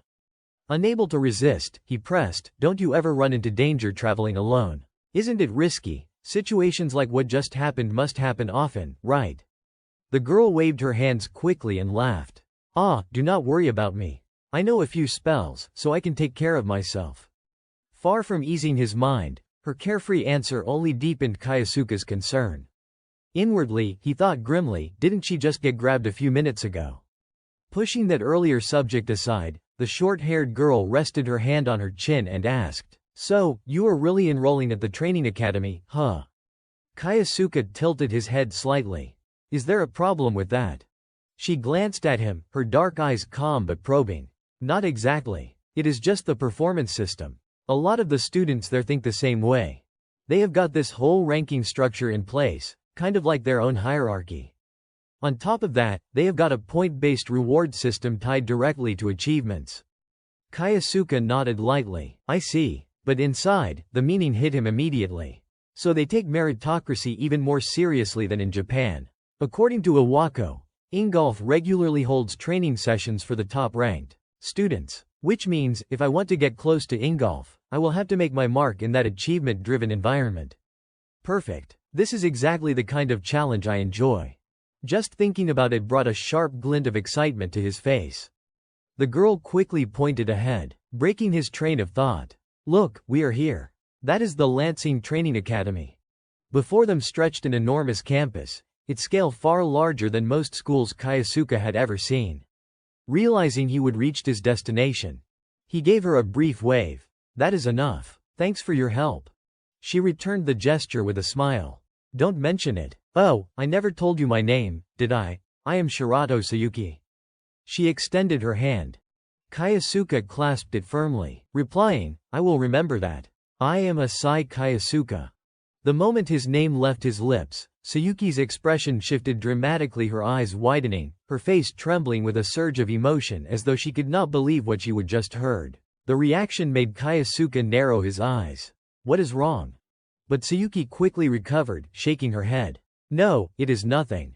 Your name just reminded me of someone I used to know. Anyway, goodbye and good luck at the academy. With that, she turned and walked away briskly. Watching her retreating back, Kyosuke's brows furrowed. Shirato. There is something about her that lingers in my mind. But whatever. Time to move forward. With that, he stepped through the gates of the academy. He had not made it far before trouble sought him out. A cocky, arrogant voice rang out. Hey, you there. You are the one, are not you? The voice belonged to a red-haired student strutting forward with an air of superiority. Despite the arrogance dripping from the boy's tone, Kyosuke remained unshaken. His reply was cold, laced with disdain. And who the hell are you supposed to be, punk? The words made the redhead's face twist in fury. He shouted, what did you just call me? You have got some nerve. It is not every day we get an exchange student from Japan. And I thought you were nothing special. But just so you do not get the wrong idea about this place, I will give you a proper welcome. Snarling, he leaned in close, pressing his face toward Kyosuke's as if to overwhelm him with sheer bravado. As for Kyosuke, a single glance was enough for him to understand exactly what the redhead was trying to do. That realization only made him sigh inwardly. Seriously, I have barely arrived and already some weirdo is picking a fight. Just like she said, he probably wants to test me with a duel. With that thought, Kyosuke casually tossed his bag to the side and said, fine, I will fight you. The red-haired boy seemed almost delighted by his response, quickly sealing the challenge.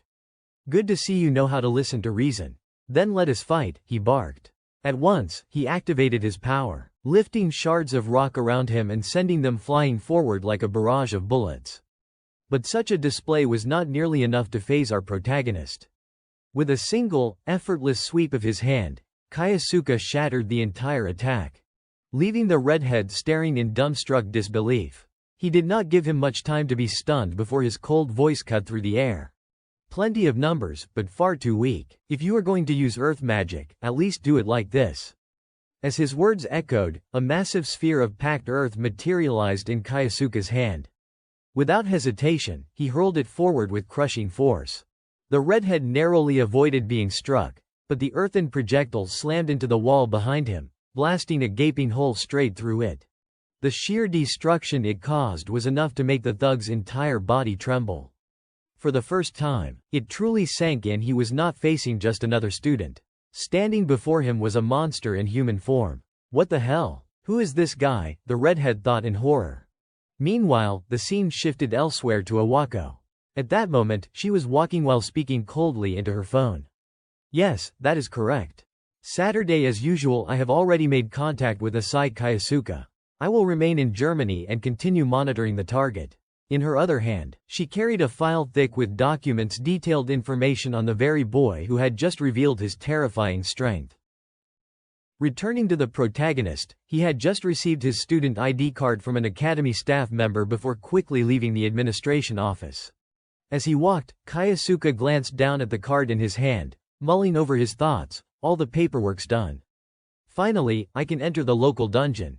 This student ID is automatically translated for me, so it feels a little different from when I was still back in Japan. Following his gaze, the card displayed his basic information: Lancing Training Academy, Asai Kayasuka, Attribute, Void, Level 41, Points, 0. His eyes narrowed at the last line. Points, 0. So this must be the point system Shirato mentioned. Looks like it tracks dungeon exploration and performance. With that, Kayasuka casually slipped the card into his jacket pocket and reassured himself, doesn't matter. I have got no classes today, time to see what a German dungeon looks like. Unaware that behind him, the red-haired guy he had humiliated earlier was watching from the shadows, Kayasuka strode off. That redhead's expression was thoughtful, almost brooding, as if he were plotting something. Time moved quickly, shifting the scene to the front of an unidentified dungeon gate. Before stepping inside, Kayasuka reminded himself one more time. If I want to get close to Ingolf, I need to rank up to special class first. Guess I will start earning points in this high-level dungeon. Without hesitation, he stepped through the gate. Inside, a vast corridor stretched before him. From the distance, skeletal soldiers began to drift into view, shuffling toward him. The sight sparked a glint of interest in Kayasuka's dark eyes. Let us see what kind of monsters show up. Undead, and strong ones, too. Never fought this type in Japan. But I already know their weaknesses back when I was Misato Kyoichiro. Acting on instinct, Kayasuka channeled his magic, igniting his palm with a vivid golden flame. The skeleton soldiers, sensing the scent of the living, charged at him like rabid dogs. One of them gripped its axe tightly and swung with terrifying force. Kayasuka barely slipped to the side in time. Had he been a fraction slower, the axe would have cleaved him in half. He immediately prepared to counterattack. Undead collapse under strong force and fire. With that thought, he unleashed a blazing strike, driving his fist straight into the skeleton's torso. The impact shattered its spine, splitting its upper body clean off and sending it flying backward. Seeing their comrade obliterated in a single hit, the two remaining undead froze, stunned into inaction. Kayasuka smirked, stretched out his hand, and taunted, "Come on, who is next? Don't be shy, step right up." Time passed swiftly. Soon, shattered bones littered the floor in every direction. Kayasuka, hands shoved casually into his pockets, strolled forward without a care. This should be the last room. The boss is probably waiting. With that thought, he hurried his pace. Sure enough, the dungeon's boss revealed itself. At a glance, Kayasuka identified it: a lich. The aura it radiated was so oppressive that even he had to silently acknowledge it. So this is the boss. That is one heavy presence. First things first, test it with fire. I will start with fire magic. He quickly hurled a fireball forward. But the lich reacted just as swiftly. With a single sweep of its staff, it released a surge of violet energy. The two attacks collided mid-air, exploding into sparks before vanishing into nothingness. Kayasuka was not all that surprised when he saw it happen, so it neutralized the fireball. Makes sense. It is a boss, after all. Turning his eyes back to the enemy, he noticed the lich had finally shifted to offense. Gathering a surge of dark energy into its staff, the creature unleashed a stream of viscous purple liquid that radiated menace. Kayasuka did not know exactly what the spell was. But instinct kicked in. He leapt backward in an instant to avoid it. Sure enough, the sight that followed froze his expression. The floor beneath where the liquid had landed was eaten away, leaving behind a gaping hole. A chill ran through him. That orb dissolves anything it touches. This is advanced tier magic. Still, I might be able to use it to my advantage. As the thought crossed his mind, a faint grin curved his lips. Whether the lich sensed his confidence or took it as provocation, its next move came fast. It fired 3 more of the purple spheres in rapid succession. But Kaisuke already had a plan. I will channel sealing magic into my souls. Increase my propulsion. Power surged, and his speed spiked dramatically. His body blurred into a green streak of light, weaving past every attack until he was right in front of the lich. Close enough to see the creature's surprise etched across its skeletal face. Kaisuke's voice cut sharp with mockery. Let us see how you handle your own attack. In his palm glimmered one of the lich's very own purple orbs, stolen and turned back against it. Before the creature could even react, Kaisuke slammed the sphere into its face. Corrosive energy spread instantly, eating through bone with horrifying speed. Agonized screams echoed through the chamber, smoke rising in sickly green tendrils. Within moments, the lich's body disintegrated, leaving nothing behind. Breathing steady, Kaisuke admitted the truth to himself. Effective, but it is high-tier magic. I can't reproduce it perfectly. I will need to level up my void magic. More importantly, I am not alone here. His eyes narrowed. He raised his voice, calm but commanding. I know you are there. Come out. Sure enough, not far from him stood a red-haired figure, silent until now. Once spotted, the man chuckled under his breath and stepped forward with a casual air. Haha, sharp of you. You caught on quicker than I expected. I have been watching you fight, hope you do not mind. Kaisuke's expression stayed cold. So, you here to challenge me again? Even as he spoke, his thoughts worked in the background. Seems he has not learned his lesson. But that aura, there is no doubt he is hiding something. On the opposite side, the red-haired young man began slowly closing the distance, his words carrying a cryptic edge. Well, I suppose it is about time we clear things up. Is not it? As he spoke, he pulled something from his pocket. The sudden movement immediately set Kaisuke on alert. His body dropped instinctively into a fighting stance. Every nerve firing as his mind raced. Damn it, he is really planning something. Could it be another body enhancement like Brusen's or some hidden weapon? But instead of the ambush Kaisuke expected, the redhead abruptly dropped to his knees, bowed his head to the floor, and pleaded, "Please, take me in as your disciple." Kaisuke froze, caught completely off guard. His mind spun in confusion. What the hell is he doing, and what is with that bowl? Before he could even ask, the redhead pushed the bowl forward and rushed to explain, almost as if reading Kaisuke's thoughts. This is like the Japanese dagiza, right? I also heard it is proper to offer sake to show respect. I could not help myself. I have been completely captivated by your strength. Please, teach me magic. The sight was so bizarre that Kaisuke actually took 2 steps back, goosebumps prickling his skin. You have got to be kidding me, he muttered. Yet the redhead persisted, eyes shining with desperation. That fight just now was amazing. I feel like such an idiot for ever picking a fight with you. From Kaisuke's perspective, all he could do was sigh at the absurdity of the situation. Great. Things just got a whole lot more complicated. But just as that thought formed, his instincts flared something was wrong. Acting fast, Kaisuke turned and slapped a hand against the redhead's shoulder, as if bracing him. For a split second the redhead thought it meant acceptance, that Kaisuke was about to grant him the apprenticeship he begged for. Then the ground shook. A thunderous explosion ripped through the air, spraying shards of rock and dust in all directions. The source revealed itself an instant later. A massive skeletal dragon, its colossal hand slamming down onto the earth with bone-rattling force. The truth dawned immediately. Kaisuke's brows knitted tight as he muttered under his breath, so the lich just now was not the final boss after all. Looks like the real one has finally shown itself. Beside him, the red-haired youth went pale as death, staring up at the monstrous form with trembling lips.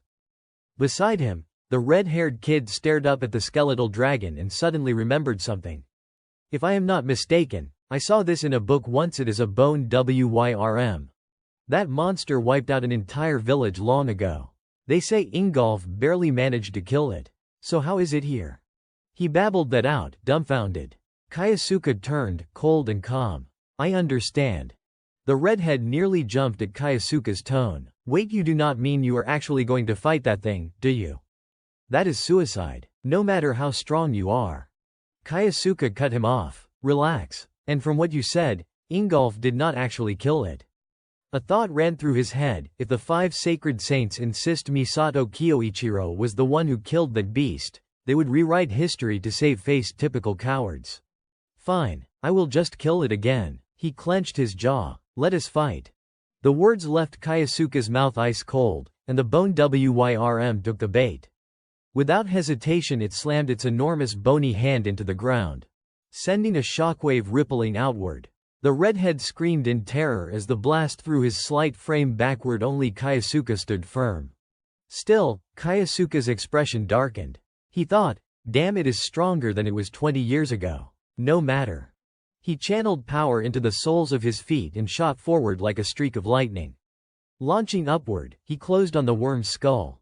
His fist wreathed in a blazing golden flame. Take this, he whispered, then slammed a crushing blow into the giant skull. The bone shattered into shards in an instant. The redhead went rigid with excitement. Oh my god, did you see that?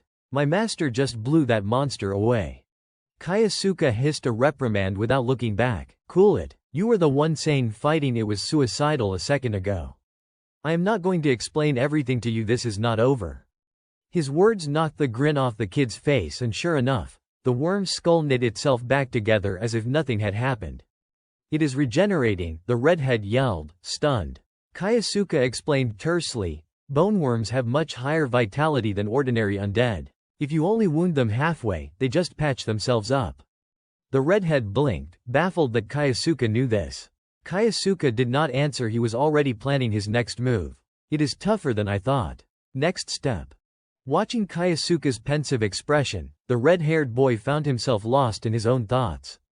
Is he trying something different? But how could he possibly take on that monster head-on? Across the field, the bone Wyrm was growing impatient. It let out an ear-splitting roar, then spun around, swinging its massive tail straight at the two of them. Both boys panicked and ducked just in time to avoid being pulverized. But the worm's assault was not over. Its tail whipped back, this time aiming directly at the most dangerous target, Kaisuke. The beast's size made it powerful but sluggish, and that was its fatal flaw. With a deft sidestep, Kaisuke easily slipped past the blow. The redhead, however, grew more anxious by the second. From his perspective, Kaisuke was only defending himself. He could not see that Kaisuke was quietly waiting for the right moment to strike. Kaisuke's eyes locked on the monster, his mind sharpening. Not yet. Refine the image that is the essence of void magic. Born from imagination. The clearer the image, the greater the power. As he thought this, he began gathering strange mana into his palm. The bone Wyrm, oblivious, lunged forward again, maw opening wide as it unleashed a torrent of blistering heat. The redhead's heart nearly gave out watching Kaisuke take the blast head-on. He screamed, "Master," but a second later his eyes went wide with disbelief. As the light faded, the sight before him was nothing short of astonishing. Kaisuke stood firm, both hands clamped around the worm's razor-sharp jaws, holding them apart no matter how violently the beast thrashed. His grip tightened, and with it, he summoned his magic. A spiraling surge of water rose around the boneworm's colossal frame, wrapping it in a whirling torrent. Then, in an instant, the water froze solid, locking the beast's entire body in a prison of ice. The massive undead dragon was immobilized. The redhead could only gape, his jaw hanging open. Unbelievable, you are way too strong. Time passed quickly. Before long, the two of them had left the dungeon behind. Of course, the redhead still trailed after the protagonist, chattering non-stop. Master, wait up for me. Kaisuke sighed wearily at the nickname. Why do you have to say it in such a corny way? The redhead grinned sheepishly. Well, you know, it is a sign of respect. As he spoke, he noticed Kaisuke studying his student ID card with unusual focus. Curious, he asked, what has got you so interested in your ID? Kaisuke nodded. I was just calculating how many points a dungeon run earns me. You are Mateo, right? How exactly do those points affect class rankings? Mateo stroked his chin thoughtfully before answering. This is just a rough guide, but every 10,000 points bumps you up one class. So, to reach the special class, you would need around 30,000 points. The bad news is that dungeon points are fixed. That bone WYRM you just beat doesn't net you a single bonus point. Kaisuke did the math in his head. So I earned 500 points from this dungeon. Meaning I would have to grind it 600 times just to qualify. Looks like getting into the special class is going to take some time. Mateo's eyes widened at the blunt declaration. Wait, so you really are aiming for the special class? Then, as if remembering something important, he brightened. Oh, there is actually a shortcut to rack up points faster. Before he could even finish, Kaisuke's face loomed dangerously close, his aura cold and sharp. Tell me, now. Whoa, too close, man, Mateo yelped, flinching. It is the Celestial Festival. It is happening in a month. It is a big event where students compete head-to-head in assigned challenges. The winner gets 20,000 points. At those words, Kaisuke's eyes sharpened like blades. Perfect. If I take first place, I will close the gap with Ingolf in no time. He clenched his fist, voice brimming with resolve. I will claim first place at the Celestial Festival. Time passed quickly, and soon the day of the Celestial Festival arrived. On this day, every student who intended to compete for extra points had already gathered at the venue.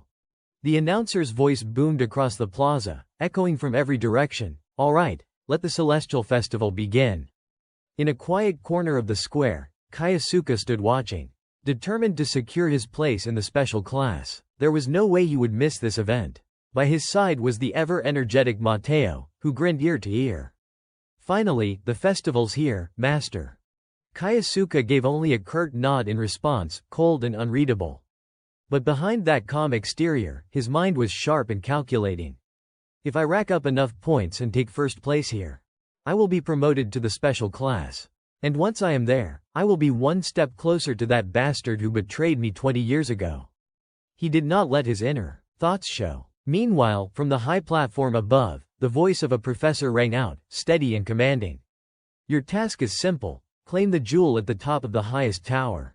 The method does not matter whether you fight your way through or climb straight up. The choice is yours. Show us the strength you have trained so hard to master.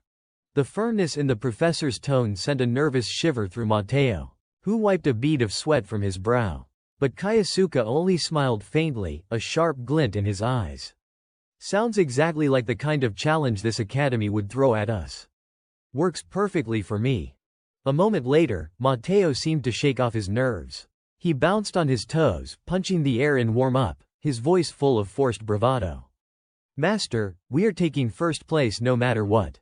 Kaisuke sighed in mild exasperation. When I heard the festival only allowed teams of 2, I was not sure what to do. Guess I lucked out having someone already at my side. Before he could dwell on it further, a familiar voice called out brightly from ahead. Hey, Kaisuke. He turned in surprise. Shirato, you are here too. Shirato smiled warmly. Of course, I came to see you shine. Mateo, noticing the pretty girl, immediately perked up. Master, who is this beautiful lady? Is she your girlfriend? His reward was a sharp chop to the head from Kaisuke. Don't say something so stupid. Their exchange was cut short when a commotion suddenly rippled through the crowd. Students pointed and shouted to each other. Hey, look over there. A giant screen had lit up before them, and what appeared on it stunned everyone. The figure inside the display was none other than Ingolf the betrayer. Kaisuke's face hardened instantly, murderous intent radiating from his expression. It looked as though he might charge at the screen at any moment. Up on the viewing platform, a professor with black hair welcomed the guest with a polite smile. Lord Ingolf, it is an honor to have you here at our festival. Ingolf waved dismissively, answering with a faint shake of his head.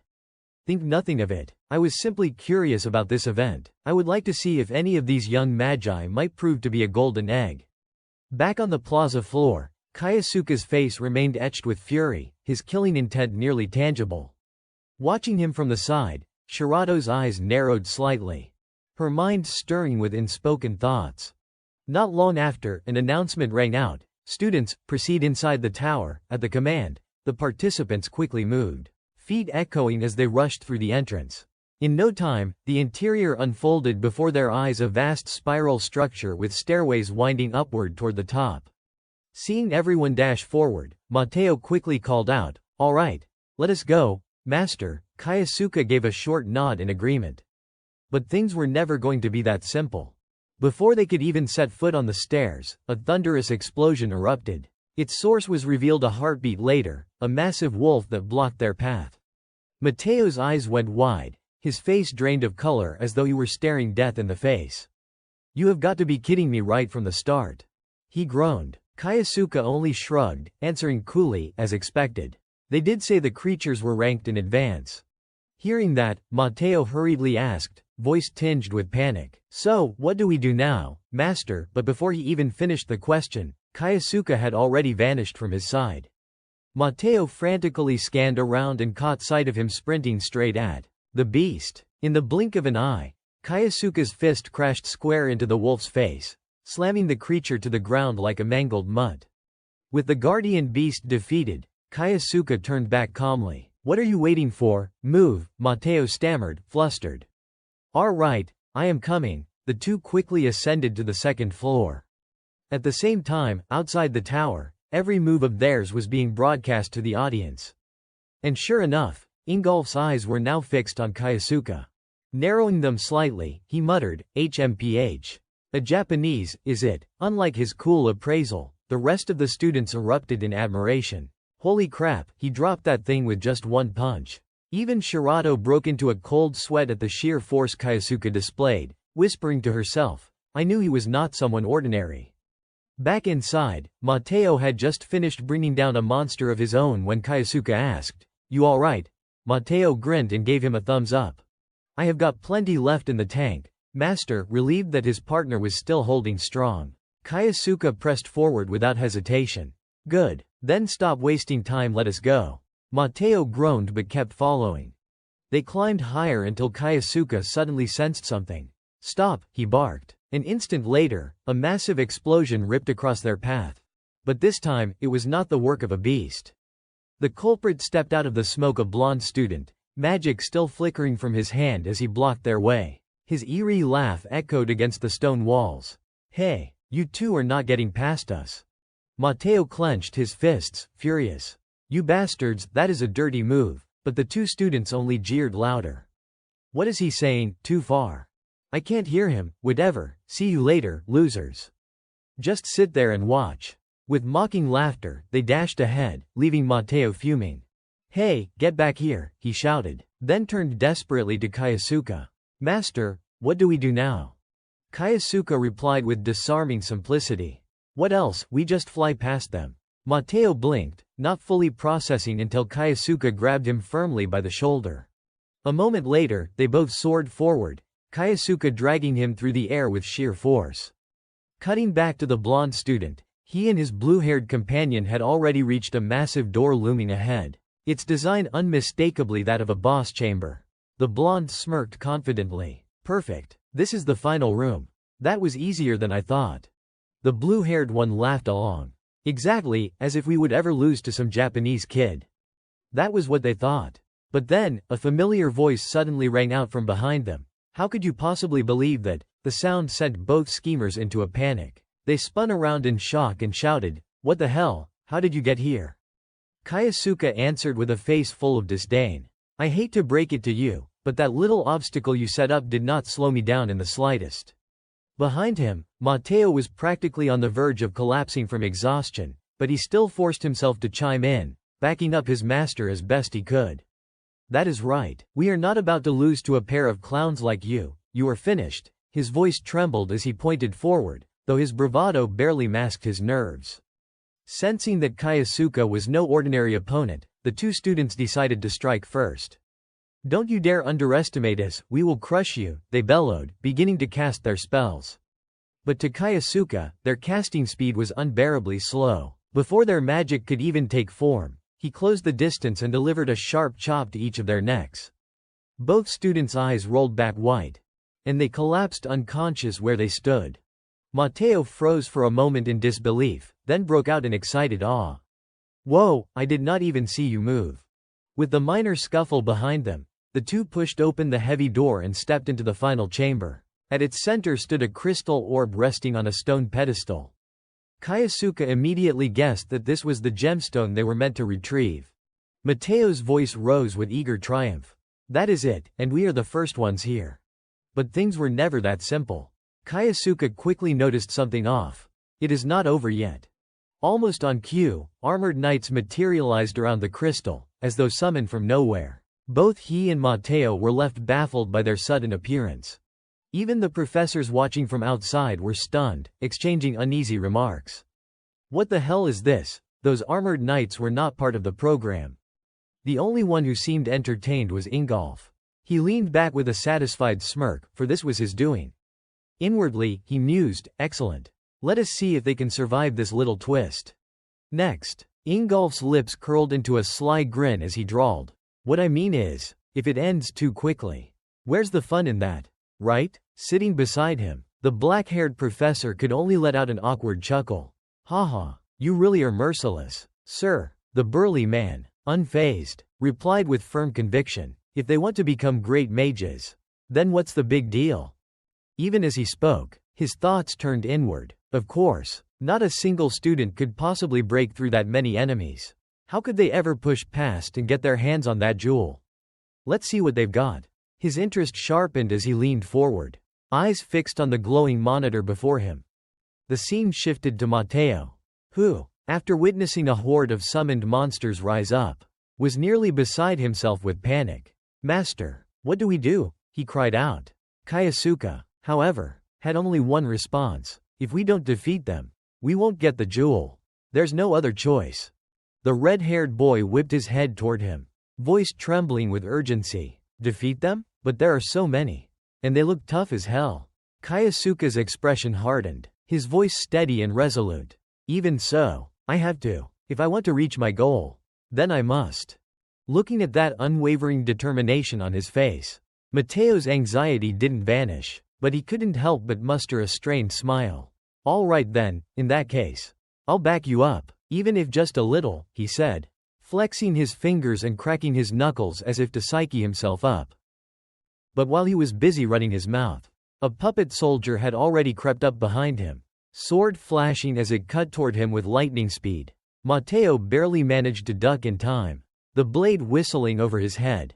A second slower, and he'd have been shaking hands with the underworld. On the other side, Kaisuke was also being rushed by another puppet's attack, but this strike was nothing to trouble our protagonist. In an instant, he invoked his body enhancement spell, a pale golden aura enveloping him from head to toe. Calmly, he pinched the puppet's sword tip between two fingers, locking it in place. Then, channeling power into his right fist, he drove a crushing punch forward, sending the puppet's entire body flying high into the air. The spectacle left the observing students outside the barrier wide-eyed and slack-jawed. Gasps rippling among them. Did he just fight barehanded? Back with Kaisuke, he surged forward and threw another blazing palm strike, sending the puppet's body flying backward and toppling a whole cluster of puppets at once. With that single blow, the area around him emptied, no puppet could stand. Mateo couldn't help admiring it inwardly. My master really is amazing. Even Ingolf, the big guy watching from the side, had to admit it silently. That Japanese kid, he's got some useful magic. Is he trying to take them all down alone? Still, it won't be that easy. He pounded his fist on the table as he thought it. Sure enough, just as he suspected, no sooner had the defeated puppets fallen than another wave was summoned outside the tower. Mateo's eyes went wide with alarm. They're cloning them now? What does the academy think it's doing? Sending these things at us? Sayuki was thinking the same thing. With numbers like this, he can't beat them all. But I want to see if he can break through. She watched, curious. So, Asai Kaisuke, what are you going to do? Back on the battlefield, a puppet lumbering up with a giant axe charged straight at him. Kaisuke nimbly jumped back to avoid the swing. He glanced around briefly and estimated the enemy count, about 30 of them. That's a lot, but compared to before, it's nothing. Whether he thought it or not out loud, more puppets pressed the attack, giving him no time to rest. 2 of them hurled spears like bolts. Kaisuke responded with earth magic, raising a wall of soil to block the incoming projectiles. The puppets coordinated well, while some attacked from the front. Others looped around to try a rear assault. Kaisuke spotted that too. He swept his arm and unleashed wind magic, cutting gusts that blasted the flanking puppets away. But more puppets immediately took their places and closed in again. Annoyance flickered across his face. Taking them down one by one doesn't get the job done. I want to clear them all with a single powerful spell. I don't have time to invent something new here, so use a spell I already know. Just go big. Kaisuke let out a long breath, his mind drifting back to the spell he had once seen Headmaster Awako unleash. With that memory in mind, he activated his own void magic. Instantly, the ground around him trembled as rocks and chunks of earth tore free, lifting high into the air as though seized by an invisible force. The sight made Ingolf jolt to his feet, stunned recognition flashing across his face. He knew exactly what kind of magic this was. Back inside the chamber, Kaisuke spread his arms wide, weaving earth and wind together. The fusion spell erupted in a storm of flying stone and roaring gusts, ripping through the battlefield. The destructive force was absolute. No puppet could withstand it.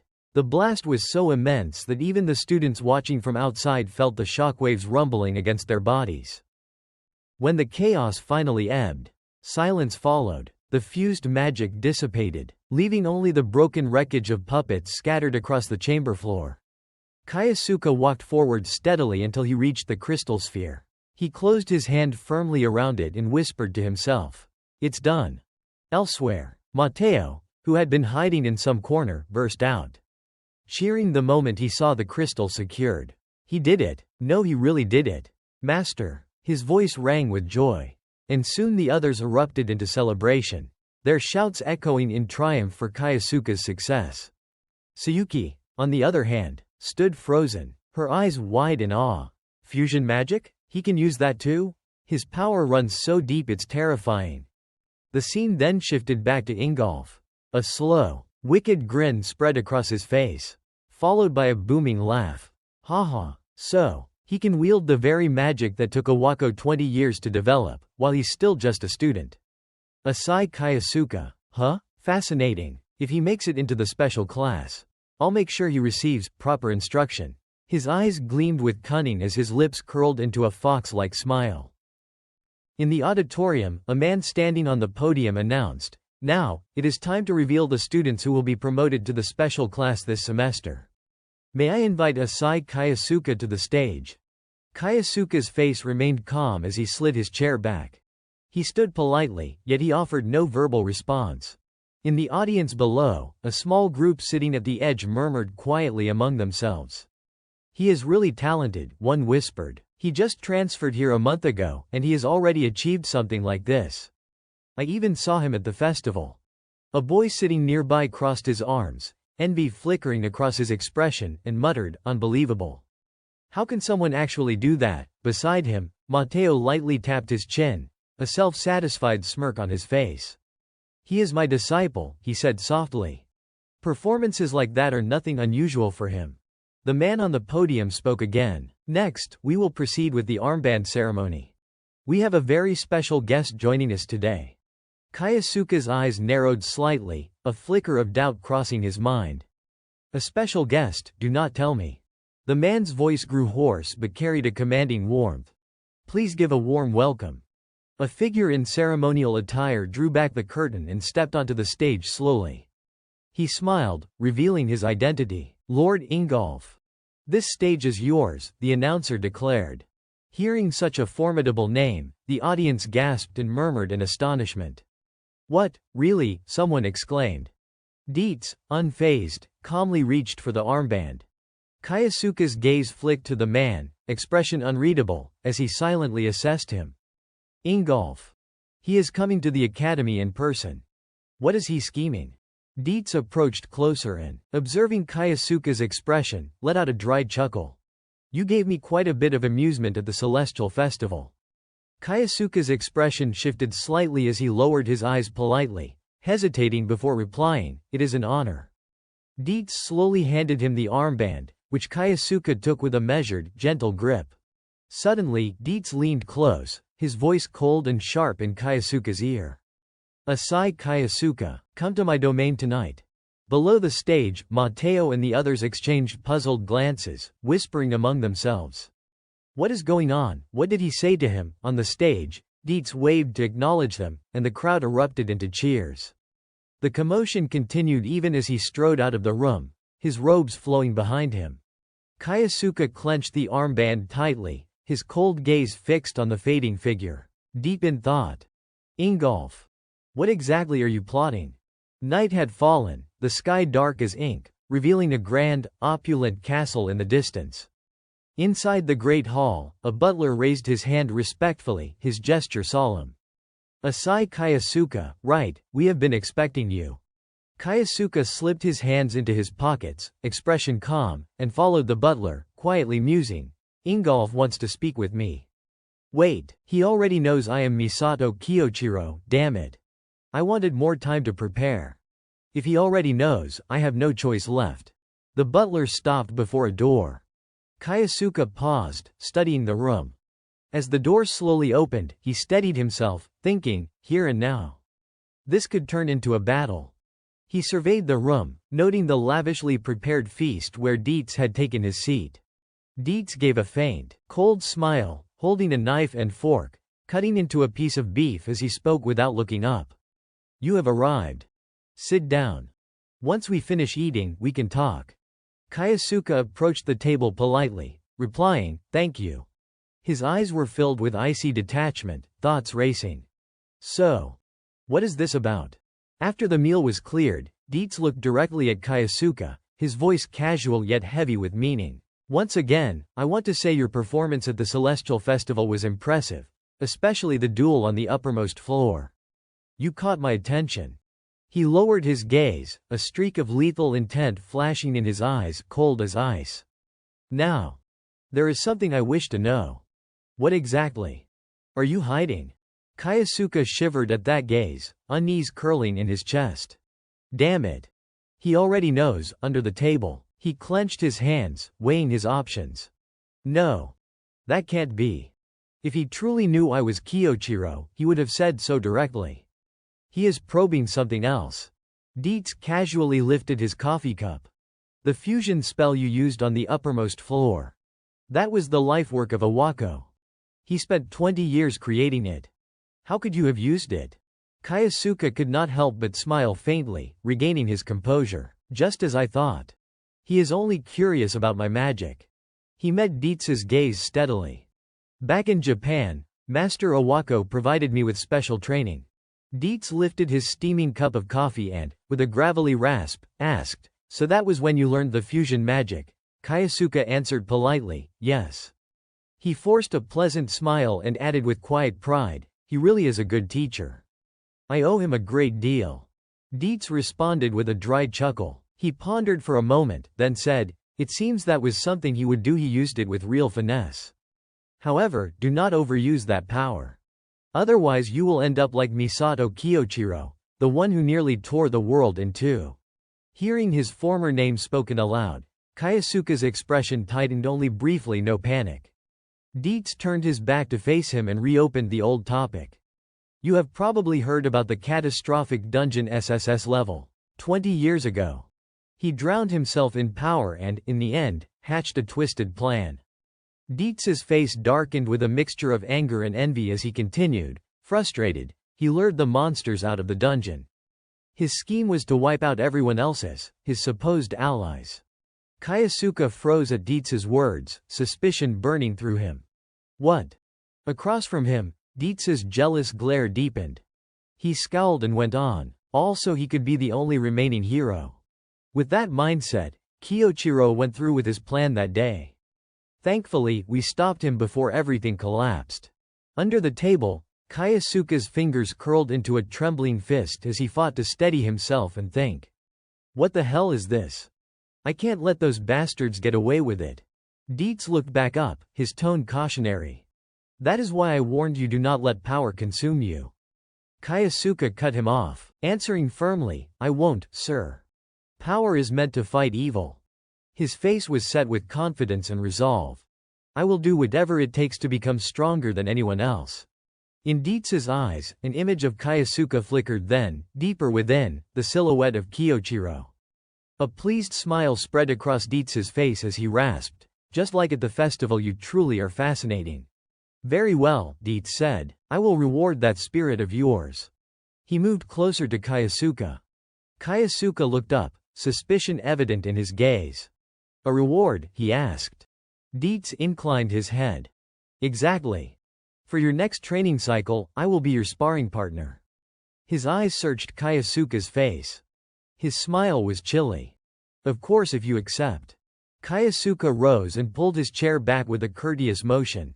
I understand. I would be honored.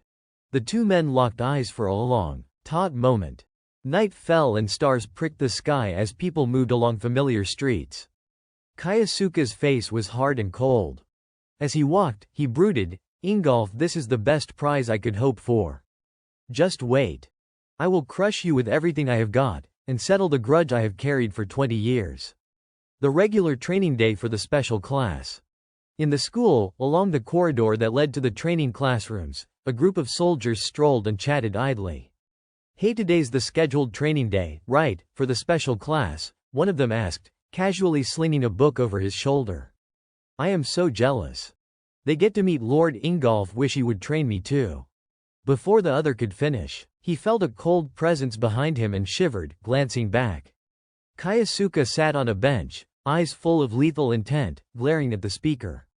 The two blanched. The second boy stammered, trembling, let us go. The other replied with a panicked and they fled in a flurry, leaving Kyosuke alone, his face expressionless as he murmured, Ingolf. Finally, I can settle this debt, he thought. He promised to spar with me today's training. Maybe he only intends to teach a curious kid a lesson, but not me. I will utterly crush him, and make him regret betraying me 20 years ago. At the school's training grounds, a rasping voice cut through the air.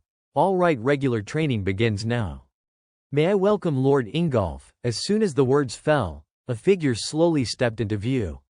Dietz walked forward, casually watching the soldiers' reactions. Kyosuke's gaze tightened. He stayed calm and thought, there he is. Dietz took a few steps and addressed them in a measured tone. I trust you, the Academy's finest students train each day to sharpen your skills. But observation is training too. So today, I will warm things up with a sparring match. He waved away any nervousness. No need to worry, I have already chosen my opponent. Dietz fixed Kyosuke with a cool look and, with a faint smile, called him. Aside, Kyosuke stepped forward. In an instant, Mateo was sitting bolt upright in the stands, eyes wide. Holy no way. Worth skipping class for, my master is actually sparring with Lord Ingolf. He noticed someone below and frowned, thinking, that girl was at the Celestial Festival too. Mateo rubbed his nose, flushed, and muttered, I see things between my master and her must be going well. Down below, Sayuki shivered, folding her arms and falling quiet. I feel strange eyes on me. But whatever. Let us see what the 5-star saint does. He is hailed as the world's hero. Facing an opponent like this, Dietz's long robe fluttered as he lowered his voice, now let us begin. Kyosuke's eyes narrowed with steady judgment. Ingolf is one of the toughest among the 5-star saints. He is on a completely different tier from Owako or Lei, but the one who'll kneel today will be you. Seeing Kyosuke ready, Dietz tightened his grip and unleashed his power, announcing, I will strike first. Power pooled into his hand and then his arm whipped forward in a blistering arc. A thunderous crack split the air as the blow drove straight for the target. Kyosuke reflexively raised his hand to evade.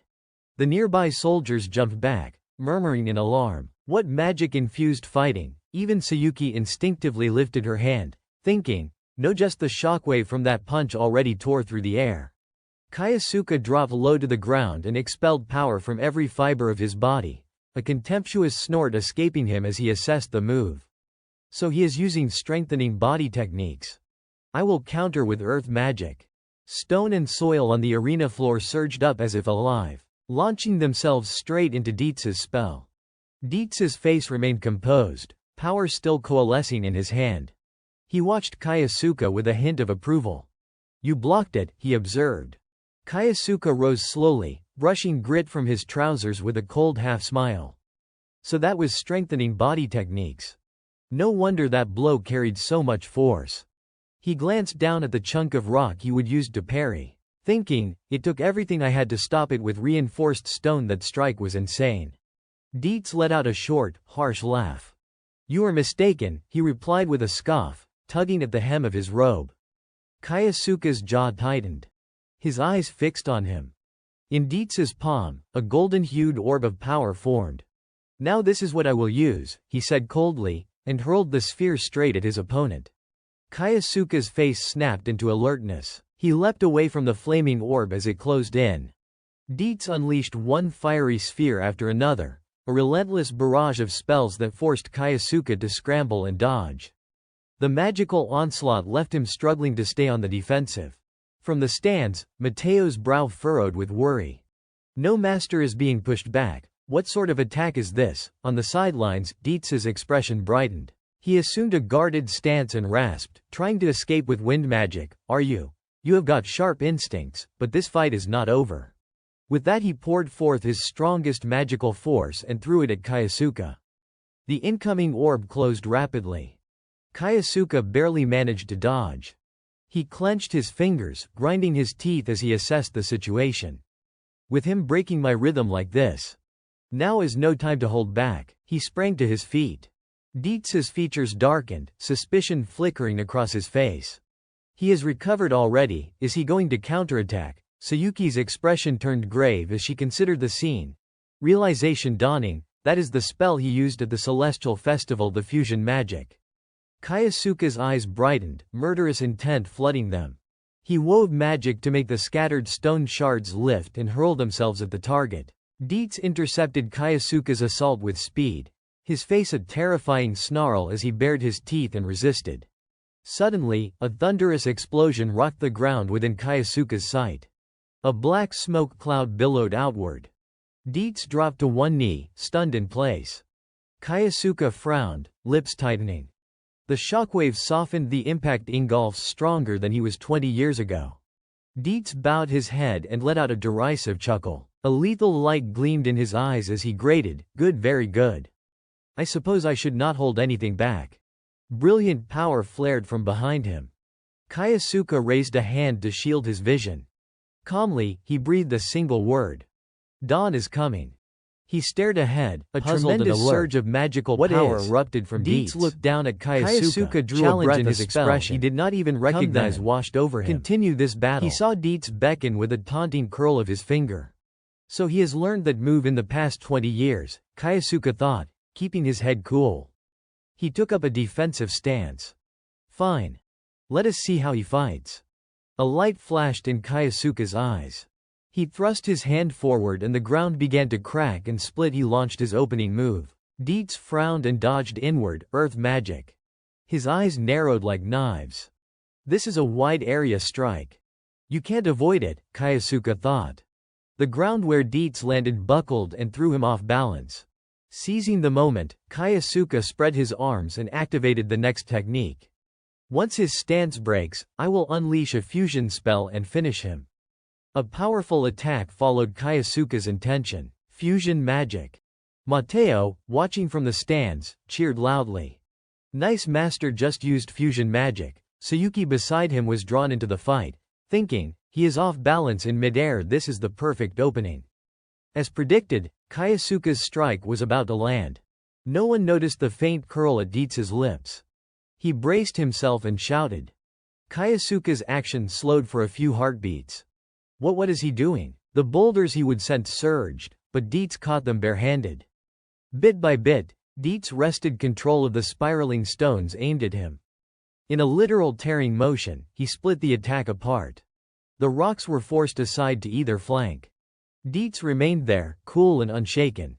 Kayasuke could not believe his eyes. He just cut through my fusion spell. Sayuki broke into a cold sweat at the sight of that overwhelming power. Unbelievable, he neutralized a spell of that level. Dietz's voice was low as he addressed Kayasuke, that was an excellent attack. His body stayed intact beneath a magical aura, but he added, it can't pierce my mana armor.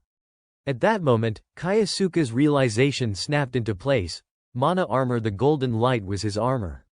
Kayasuke tightened his grip, troubled. Even while withstanding the fusion spell without a scratch, the durability of that armor was absurd. Dietz scoffed and explained, "This armor is not just for defense." He stepped forward. The armor turned his body into a weapon, blending offense and defense into one, the very essence of his mana armor.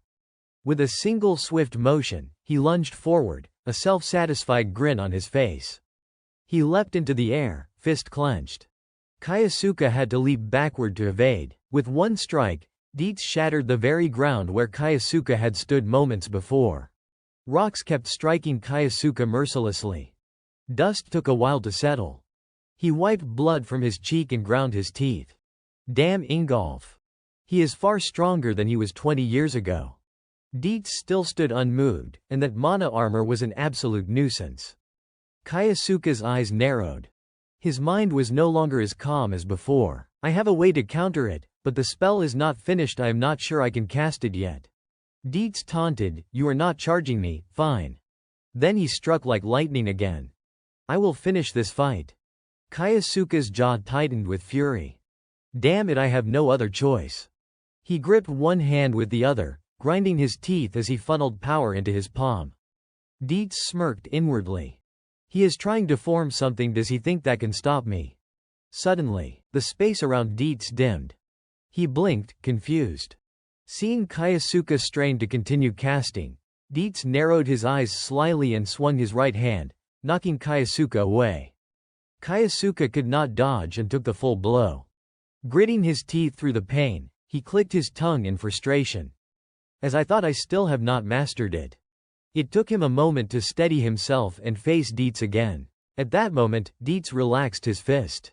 To Kyosuke's astonishment, Dietz spoke, "Enough." Dietz spoke with casual indifference, "That is more than enough for a sparring match. Today ends here." Yet his words only darkened Kyosuke's expression further, his hands clenching so tightly they trembled. Dietz calmly addressed the other students, "The scheduled training ends here." Dismissed. The students eagerly trailed behind, praising him. "Lord Ingolf, that performance just now was incredible. It really inspires us all," one called out. Another laughed lightly, "That Asai kid put up a decent fight too, but in the end, Lord Ingolf kept him on the defensive the entire time." A third nodded, murmuring, "The 5-star saint really is unmatched." Only Mateo approached Kyosuke to offer some comfort.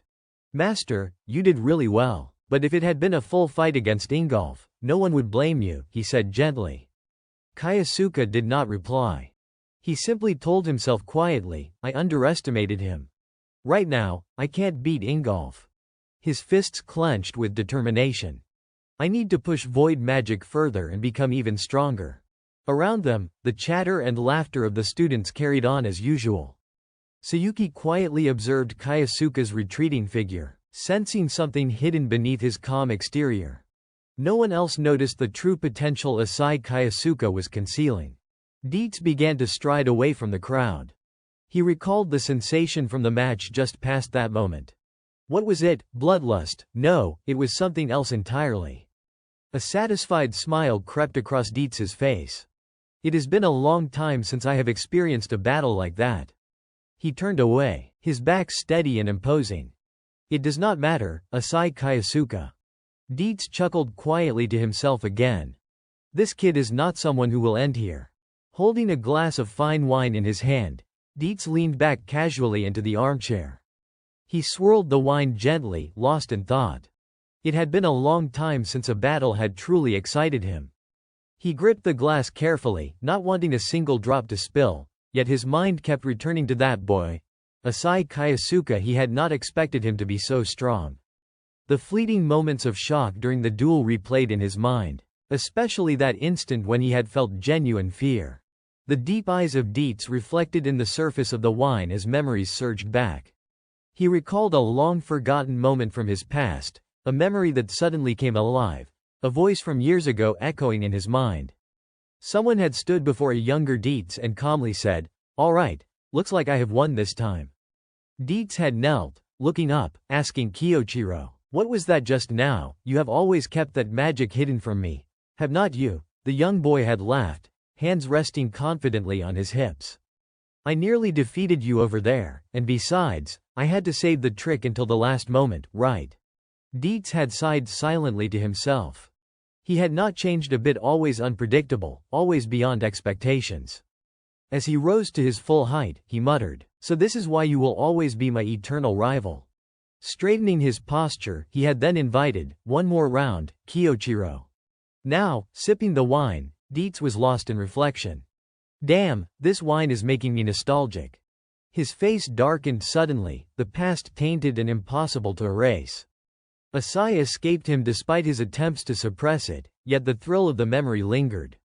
He raised the glass to his lips and took a sip, savoring it. Facing an opponent of equal caliber. His eyes glimmered with anticipation. "Then come on, Asai Kyosuke," he murmured. "Let me see what you have got, boy, the future still unknown." Kyosuke, staring into the deep cavern before him, thought, 20 years have passed, yet it is the same as ever. Looks like I can make use of this. His fists clenched tightly. I am not ready to face Ingolf yet. I need to start training from scratch. The entrance exuded an oppressive gloom, the perfect environment for what he had in mind. Step by step, he ventured and sighed. The sheer pressure made each footfall feel unbearably heavy. The cavern's gravity far exceeded that of the outside world. Kyosuke realized why Ingolf's strikes were so devastating. One direct hit and it could be over for him. Raising and lowering his hands, he steeled himself. First, I need to make this body stronger. The thought alone brought a small, grim smile to his lips. Once I can confront him directly, the magic I develop will strike decisively. Before him lay a den teeming with dragons and tigers, thousands of monsters scattered throughout, yet he had only one focus. You wait, Ingolf. Time passed swiftly. 3 days had already gone by. Sayuki, watching the flow of people, pondered quietly. It was strange since that day, Asai Kyosuke had not returned to the dormitory. The black-haired girl wondered where he could have gone. Suddenly, she spotted a figure staggering along after classes. Recognizing him, it was Mateo, looking wilted as if a decaying flower, muttering, "Without master, this is so boring." Her call snapped him partially awake. "Hey." Mateo's eyes widened. "The fangirl of our master," Sayuki internally cursed. "Fangirl, really?" Then she realized the benefit of the assumption. "Perfect. Everyone thinking that works in my favor." "Do you know where Kyosuke is?" she asked. Mateo scratched his head, flustered. "I am not exactly sure, but I heard he went to the eastern forest to train or something." Sayuki narrowed her eyes, thinking. The eastern forest. Could it be? She quickly turned and ran. "Got it, thanks." Mateo waved dumbfoundedly, left standing there, muttering, "Wow, she is enthusiastic." Before long, Sayuki had reached the forest where the hidden dungeon lay, a secluded place deep within the woods. Yes. This is the perfect place for training. She pressed her lips together, questioning silently. But how did he know about this place? He should not have any knowledge of it. A thought flickered across her mind. Could it be? Piece by piece, she seemed to peel away the veil concealing a shocking secret. Her eyes sparkled, sweat running down her cheeks. Asai Kyosuke. He is Misato Kyoichiro. The black-haired girl's mind drifted back to roughly a month ago. Her superior had summoned Sayuki and entrusted her with a covert assignment. She remembered each page of the documents handed to her: investigate anyone who might be Misato Kyoichiro in disguise. And there it was, clear as day in her mind. Asai Kyosuke's name appeared on that list. Her hand tightened over her chest. If he really is Misato Kyoichiro, then I. Her steps grew heavier with each move, weighed down by the oppressive atmosphere around her. The dungeon's pressure made every breath a labor. She had been here once before for a different mission, and the place was as brutal as she remembered. The tunnel stretched darkly ahead, seemingly endless. Asai Kyosuke. He has been training here. Thankfully, she finally spotted the person she had come for. Kyosuke stood amidst a pile of neatly severed monster corpses. There he is. Yet there was something different about him. So different, in fact, that Sayuki immediately ducked behind cover, afraid to reveal herself, yet even from her hiding spot, she could sense his aura. It had completely changed. Looking around the cavern, panic flared in her chest. All these monsters. He had defeated them all alone. Sayuki squinted, her heart skipping a beat. The overwhelming presence radiating from Kyosuke left her breathless, far beyond anything she had imagined. As she emerged from the dungeon, Sayuki hurriedly contacted someone. Yes. That is right, she said, her voice cautious. At this rate, he could actually surpass Ingolf. On the other end of the line came an intrigued murmur. What about the possibility that he is Kyoichiro? Sayuki was silent for a moment, then replied, extremely high. A soft chuckle came from the other side. She smiled, a thrill running through her. Just as I suspected. Below her, dozens knelt in submission. Everything was unfolding exactly as the divine plan had intended. Bourgeot spread her arms wide, announcing loudly, everything. Her vivid blue eyes sparkled with exhilaration, fully aware that the course of events was aligning perfectly with destiny.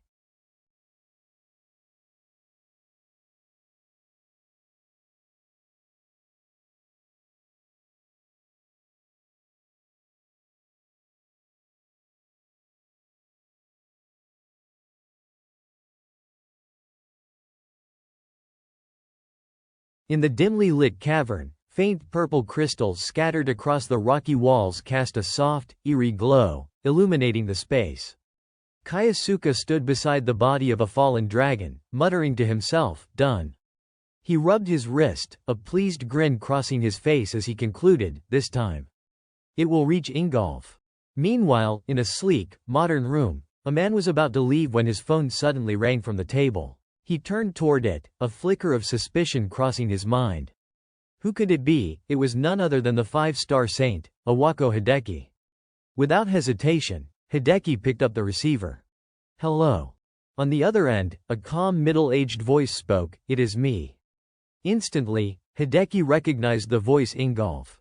Cautiously, he inquired, what is it? Dietz's cold tone carried over the line as he made his request. Though he also had a question, regarding a student named Asai Kyosuke. Hearing this, Hideki's eyes widened in alarm. After a while, he relayed all the information he had. Dietz listened with composed interest and replied simply, I understand. That is everything I wanted to know. Hideki, trembling, stammered, all right. And ended the call, placing the receiver back on the table. Alone, he clutched his head in fear, panic rising like a tide. Ingolf is asking about Asai Kyosuke's past. But I cannot reveal that he is really Kyoichiro. The thought made him want to scream, if I say it. I will die. Meanwhile, Dietz stared thoughtfully at the phone, his expression darkening as he considered, Iwako is hiding something, but I can't find any concrete proof. He turned to leave, weighing his next move. Then something on the floor caught his eye. A letter slid under the door. He picked it up, curiosity piqued, and opened it. As he read the contents, his eyes widened in shock. This is. He clenched the letter, a surge of hatred rising in him. I see now. Dietz's teeth ground together in anger, memories of the past flooding back. He recalled a distant memory, two figures sitting atop a high cliff. The short-haired one, looking troubled, apologized softly, I am sorry about today. Kyoichiro. The other, seemingly unconcerned, replied, it is all right. Kyoichiro leaned toward Dietz and explained, my homeland was destroyed. Of course I had to help. Dietz hesitated slightly, advising, but are you certain about this? Conquering the dungeon as the nation requests might be more advantageous for you. Kyoichiro tilted his head skyward, mocking, they are just power-hungry elites showing off their strength. I would rather help those who truly need it. Dietz chuckled, thinking, goodness, he is kind to the core. Kyoichiro's gaze then swept over the landscape, a smile on his face. And besides, he added sincerely, this place. It is beautiful. Dietz, pride evident in his eyes, explained, it is called Keld Hill.